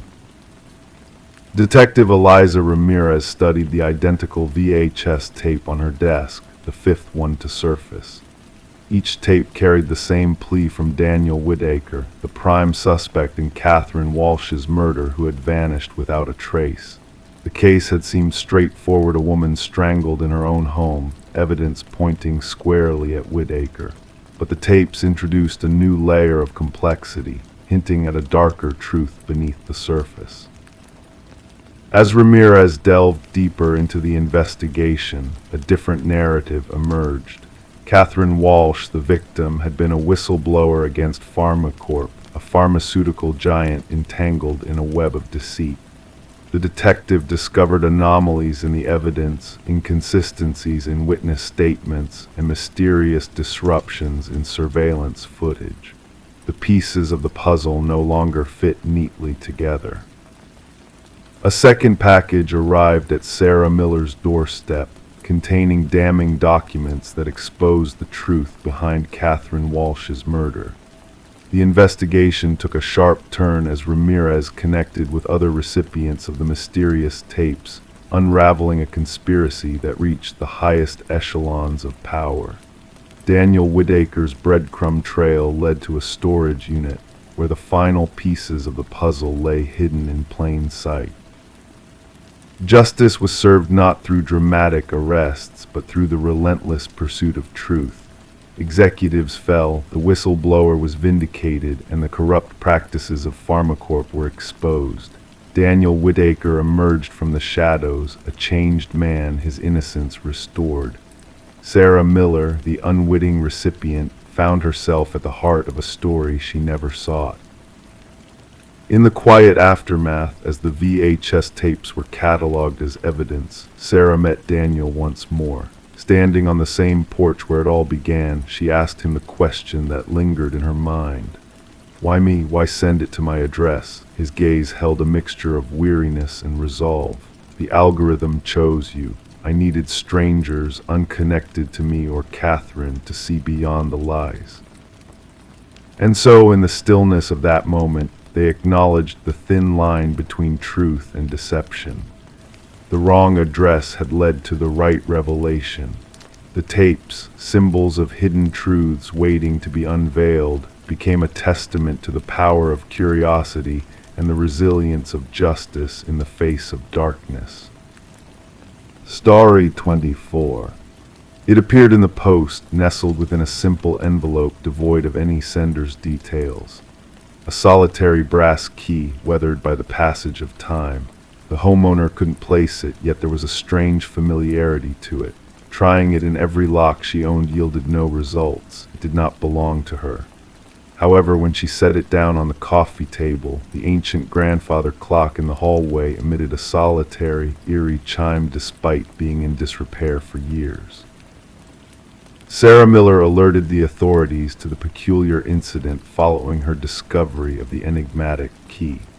What started as an unusual mishap soon unfurled into one of the most unsettling criminal inquiries the tranquil suburban community had ever known. The initial responding officer brushed off her worries. A key in the mail, likely a mix-up, he proposed. Yet Sarah couldn't shake the feeling that something was amiss. Reluctantly, the officer accepted the key as evidence, more to placate her, storing it in a small evidence pouch that would later play a pivotal role in a far-reaching investigation. Detective Robert Harmon received the case dossier during the morning briefing. A seasoned investigator with a special victims unit, he possessed an instinct for cases that transcended their seemingly benign origins. The brass key sat on his desk, unassuming yet oddly disquieting. Background checks on Sarah unveiled no criminal record.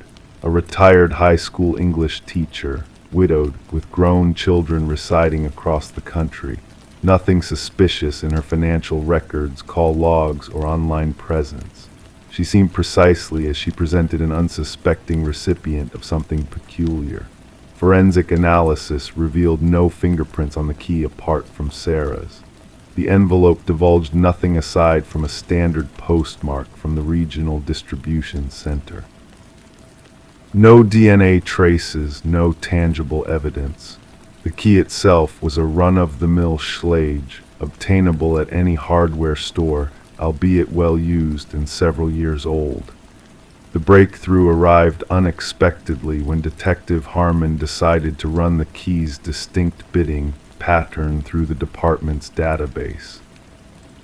A cold case from 7 years prior documented an identical key pattern associated with a storage unit where investigators had uncovered blood-stained carpet, cutting tools, and photographs of unidentified women.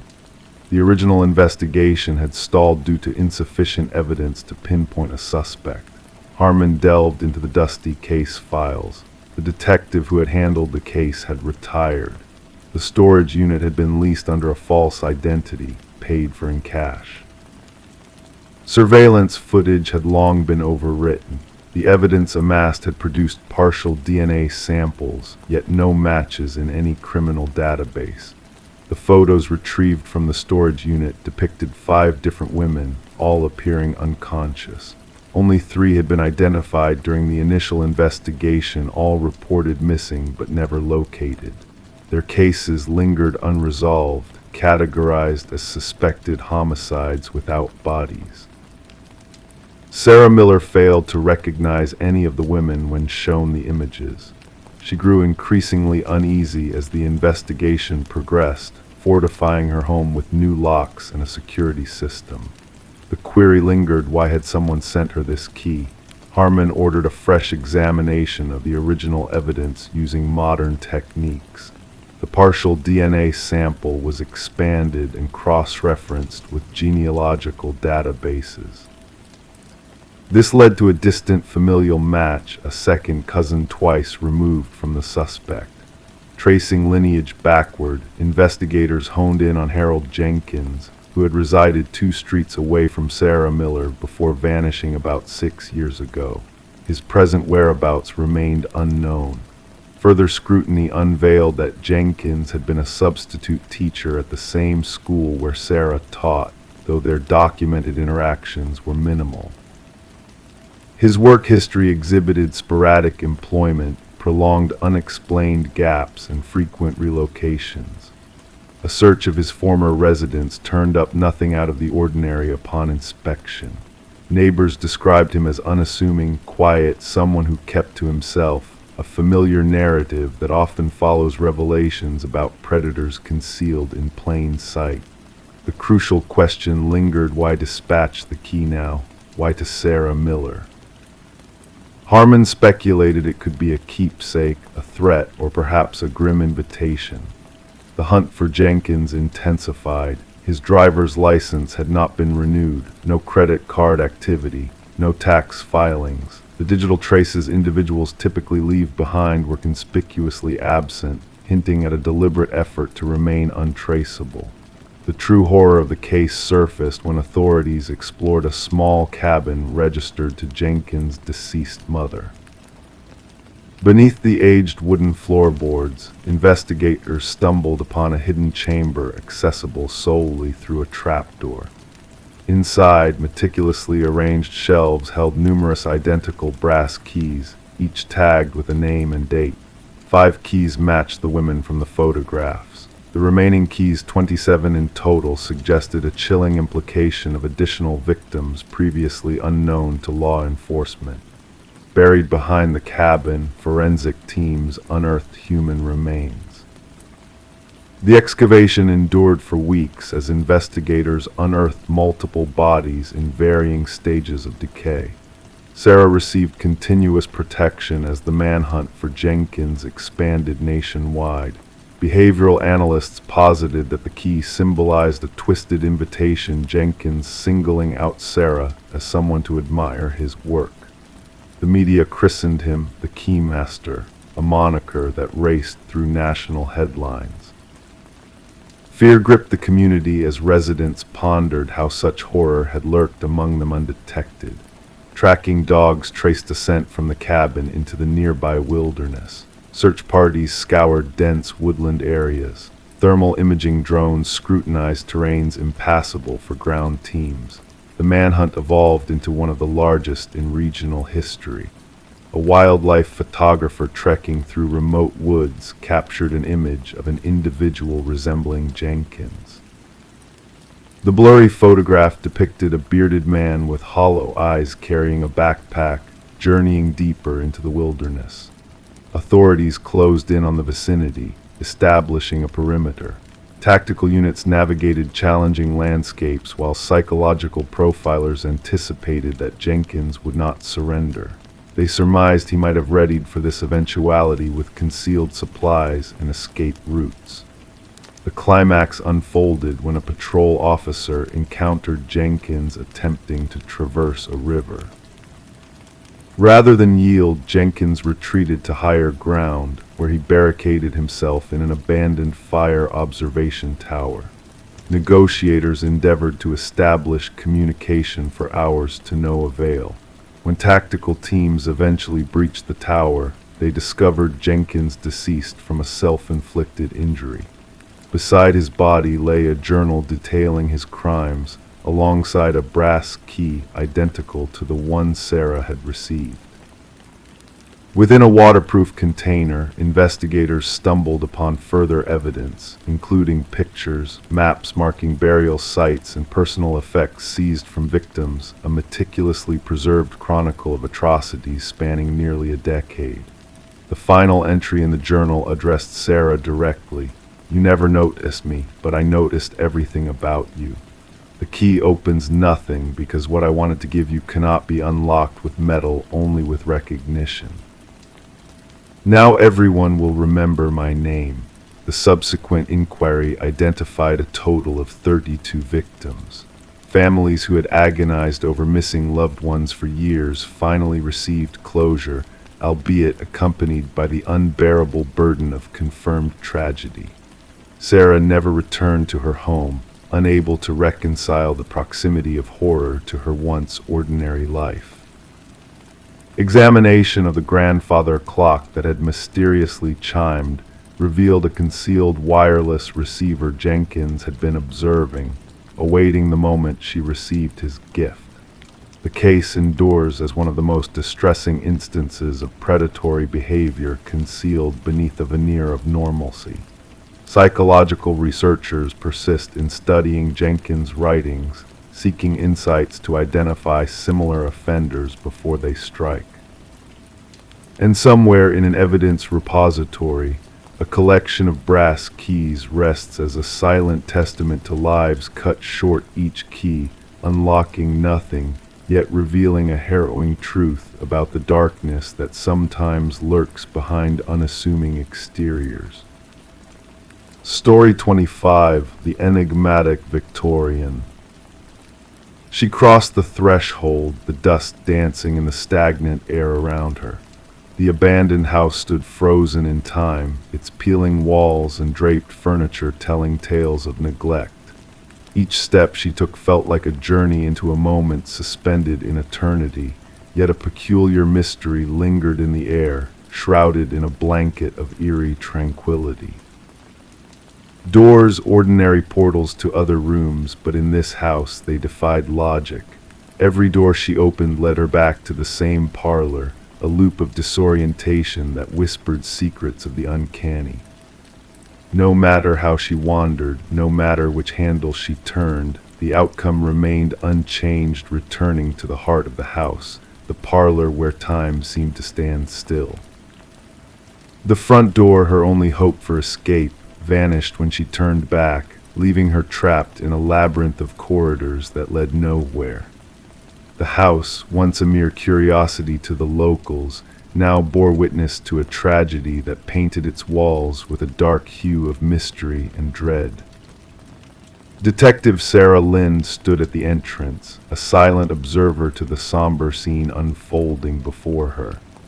Forensic technicians moved like specters through the dimly lit interior, unraveling the enigma that had shrouded the house in whispers and fear. This Victorian abode, once infamous for its spinning compasses and whispered tales of unseen eyes, now held secrets darker than any folklore could conjure. The initial examination suggests approximately 3 days since her passing. The medical examiner's hushed voice broke the silence, revealing the grim truth of the asphyxiation that had claimed Morgan Pierce's life. Found seated in an antique chair in the parlor, Morgan appeared serene, as if awaiting a guest that never arrived. No struggle, no signs of resistance, just a haunting stillness that sent shivers down the spines of seasoned investigators. Lynn's inquiry delved into the discovery of Morgan's body, a macabre twist that transformed the forgotten Victorian into a focal point of intrigue and dread. A young graduate student devoted to unraveling architectural anomalies, Morgan's fascination with the house was no secret. Her research, meticulous and unyielding, drew her into a world where reality blurred with the whispers of the past. Her disappearance, noted by a concerned roommate, unraveled a tale of obsession that led her back to the house time and again. Journal entries spoke of peculiar phenomena, acoustic distortions, shifting doorways, and chilling drafts that defied explanation. Her final musings hinted at a quest to capture the elusive essence of spatial anomalies, a quest cut short by a fate she could never have foreseen. The autopsy unearthed a peculiar detail, a trace of a rare alkaloid, a substance tied to ancient rituals and visions beyond the realm of the mundane. Questions arose, suspicions lingered, but one truth remained: Morgan's demise was no mere accident, no random act of fate. Messages encrypted in digital whispers hinted at a connection that transcended the tangible. Conversations with a mysterious figure, a kindred spirit drawn to the house's enigmatic allure, unveiled a bond that blurred the line between reality and myth. The house remembers, the cryptic messages echoed, weaving a tapestry of intrigue and foreboding. Adam Reeves, an expert in architectural history, emerged as a key figure in the puzzle that defied reason. His knowledge of spatial anomalies, his bond with Morgan, painted a portrait of a man entwined in a web of secrets that stretched beyond the confines of mortal understanding. Yet his alibi stood firm, a solid alibi that crumbled in the face of an ancient truth kept hidden for generations. Eleanor Blackwood's grandson, a distant echo of a forgotten legacy, unveiled a family secret that bound the house to a legacy of death and mystery. The claiming, a term steeped in superstition and dread, whispered of souls lost to the house's insidious grasp, a fate sealed by unseen forces that defied mortal reckoning. A hidden compartment, a chamber of forgotten relics, laid bare the house's true nature, a gateway to realms beyond, a threshold between worlds where mortal minds faltered. The artifacts, whispers of forgotten deities and ancient rites, spoke of a power that transcended time and reason, binding all who dared to trespass into a pact with the unknown.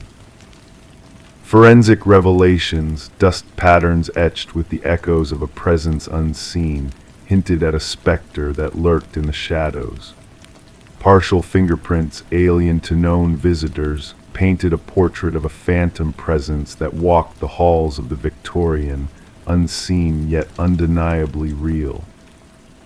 The tragedy deepened with Adam Reeves' demise, a mirror of Morgan's fate, a key clutched in his lifeless hand that unlocked the final chamber of secrets hidden within the house's ancient walls.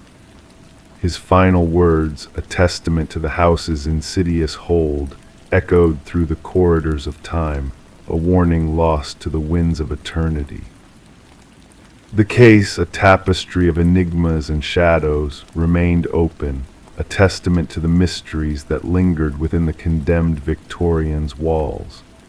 Locked away, its secrets buried beneath layers of dust and whispers, the house stood as a sentinel to a truth that eluded the grasp of mortal minds. Rumors, whispers carried on the night winds, spoke of lights flickering in the darkness, of shadows that danced in the moonlit parlor where Morgan and Reeves met their fates. Locals whispered of a curse that claimed those who delved too deep, who sought to unravel the threads of the house's ancient tapestry. Yet amid the darkness, a glimmer of truth emerged, a truth that transcended the boundaries of mortal understanding, a truth that whispered of realms beyond the veil of perception.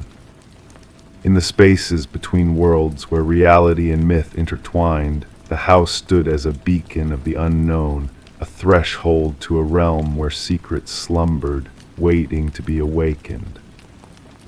And so, as the night descended upon the abandoned Victorian, its doors sealed to the curious and the brave, the echoes of the past lingered in the shadows, a reminder of the price paid by those who dared to tread where mortals feared to roam. The truth, a whisper on the wind, remained elusive, a riddle waiting to be unraveled by those who dared to seek the secrets that lay hidden in the enigmatic heart of the house where all doors led back to the beginning. Story 26. The tale began when Michael and Sarah Klein uncovered a hidden secret within the Victorian-era home they had recently purchased. What started as a simple renovation project turned into a journey through time, mystery, and tragedy. As they peeled away layers of wallpaper in the master bedroom, a name emerged: Eleanor Winters.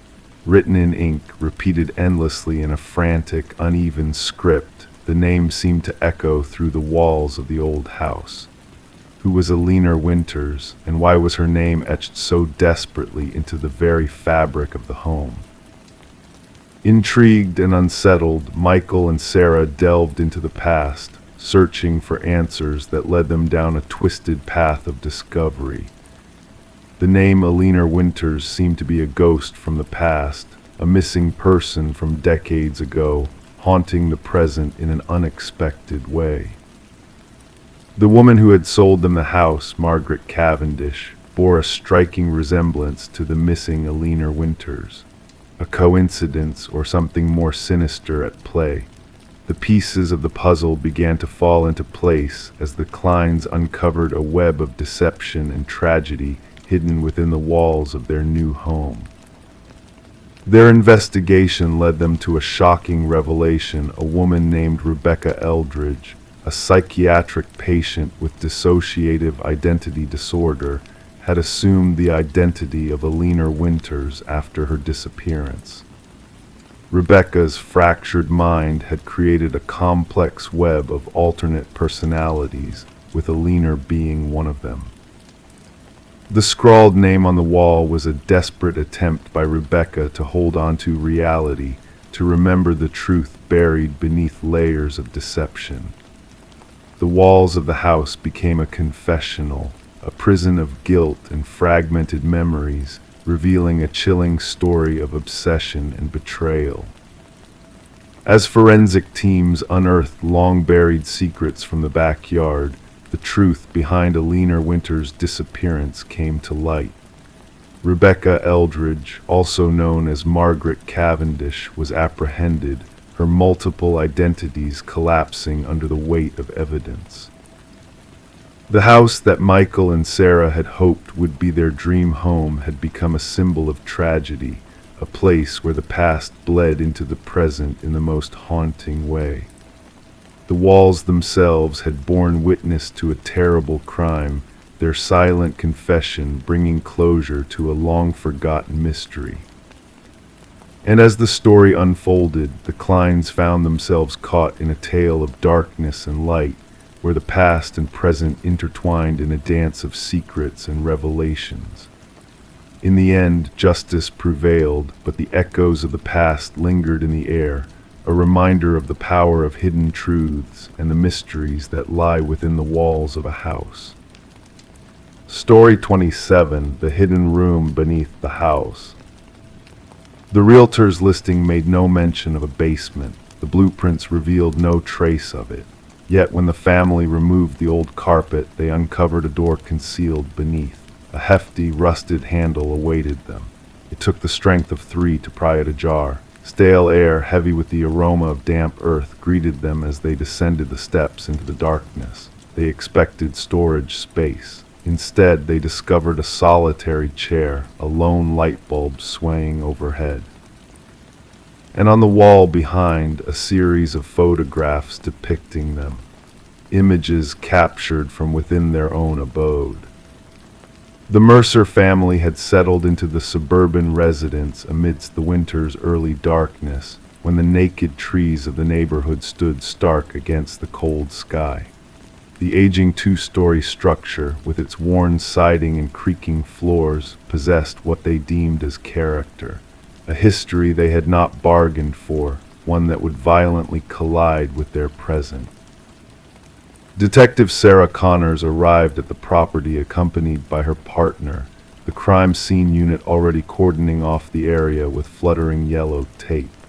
Mrs. Mercer's quivering voice had relayed the distressing discovery beneath their living room floor. "We must document everything before anyone else ventures down there," Connors directed, slipping on latex gloves with practiced ease. Camera flashes punctuated the stairwell as the forensic team captured the eerie scene. The wooden steps groaned under their collective weight. The modest basement, akin to a standard bedroom in size, boasted concrete walls painted a somber gray. A solitary chair sat anchored to the floor at the room's center. Above it, the stark bulb cast angular shadows, swaying gently from an unseen draft. Yet it was the array of photographs that drew focus, 37 pictures meticulously arranged in chronological order. "These date back nearly 4 weeks," remarked Connor's partner, scrutinizing the timestamps inscribed on the backs of the prints. "Observe this one: Mrs. Mercer dozing on the couch, Mr. Mercer at the kitchen table, the children in their chambers." An absence of forced entry, no signs of intrusion such as broken windows or tampered locks perplexed the investigators. The security system had never triggered, nothing had been pilfered, privacy had been violated, along with any semblance of security the family harbored. Forensics uncovered multiple fingerprints within the basement, mostly belonging to former property owners. A disconcerting pattern emerged: 6 different families had owned the house in the past decade, each staying less than a year before selling at reduced prices. None had divulged the existence of a basement. "We must interview every prior owner," Connors instructed, paging through her notepad. The case grew increasingly unsettling as they delved into the property's history.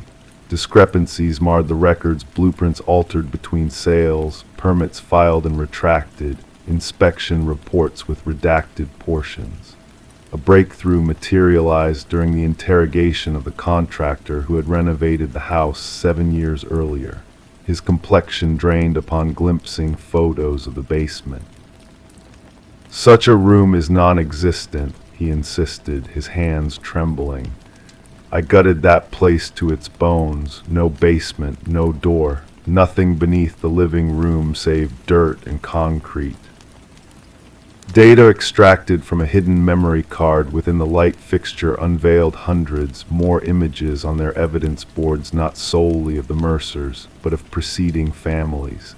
Children slumbering, parents bickering, intimate scenes, mundane routines, all documented by an intruder who should never have been present. The case veered into darker realms with the retrieval of audio files from a weatherproof box secreted in the basement's corner. Voice recordings from the master bedroom, kitchen, living area. The pristine sound quality hinted at concealed microphones scattered throughout the house, though none had surfaced during the initial search. "Every wall must be dismantled," ordered Connors, her tone laced with urgency. "Inspect the air vents, light fixtures, electrical outlets. The perpetrator has been surveilling these families for years." Beyond the photograph wall, investigators stumbled upon a slender passage leading to a diminutive monitoring station. A desk, a chair, a laptop linked to an array of wireless cameras, and a journal, its pages brimming with meticulous observations on each family that had resided in the house, their routines, their schedules, their disputes, their vulnerabilities. The script mirrored samples from the property's original builder, Edward Kelvin, a man who had allegedly perished during the house's construction, a fact that grew suspicious as the probe unfolded. No official death certificate existed. No funeral arrangements had been made. Edward Kelvin had vanished from public records.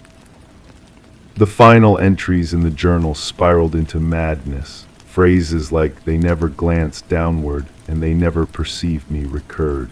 The concluding page bore a lone sentence: "The subsequent family arrives tomorrow." Fingerprint analysis corroborated the detectives' growing suspicions. Edward Kelvin had never departed from the house he had erected. He had merely retreated into its concealed recesses, crafting a labyrinth of surveillance points from which he could spy on the families who believed they dwelt in solitude. The pursuit spanned 3 days. They unearthed him curled within a crawlspace amid the second-floor bedrooms, his body lean and sinewy, accustomed to navigating the narrow passages he had fashioned within the walls. His eyes blinked against the flashlight beams, unaccustomed to direct illumination. During interrogation, Kelvin spoke of the families as if they were actors in his private drama. He detailed observing them with the detached precision of a scientist studying specimens. He had never physically intruded upon them, never stolen from them, never directly meddled with their lives. He had merely watched, recorded, documented. "They welcomed me in," he informed the investigators, his voice gentle and rational. "They signed the deeds, they became mine." A psychological evaluation concluded that Kelvin suffered from severe delusions, perceiving himself as a custodian of the house rather than an interloper. The families were transient occupants in what he viewed as his enduring abode. The Mercer family forsook the property, departing like their predecessors, relinquishing most of their possessions, clutching only what fit in suitcases. The house stood vacant as the legal proceedings unfolded. The trial laid bare the full extent of Kelvin's surveillance network, hidden chambers accessible solely through crawl spaces, observation points integrated into the structure itself, all meticulously planned prior to the first brick being laid. The house had been devised from its inception as a viewing mechanism, its inhabitants unwitting players in Kelvin's obsessive documentation. Upon the jury's pronouncement, Kelvin exhibited no reaction. He had already retreated into the recesses of his mind's architecture, where he could traverse unseen through the passages of the house that existed now solely in memory. The property was eventually razed, its ground excavated and filled. Yet for the families who had dwelt there, the violation endured. They were tormented not by what had been stripped from them, but by what they had been oblivious to, watching, listening, documenting their most intimate moments from within walls they had trusted to provide solace. In tranquil instants they found themselves glancing upward at air vents, light fixtures, the junctures where walls met ceilings, pondering if they were genuinely alone now, pondering if they ever had been.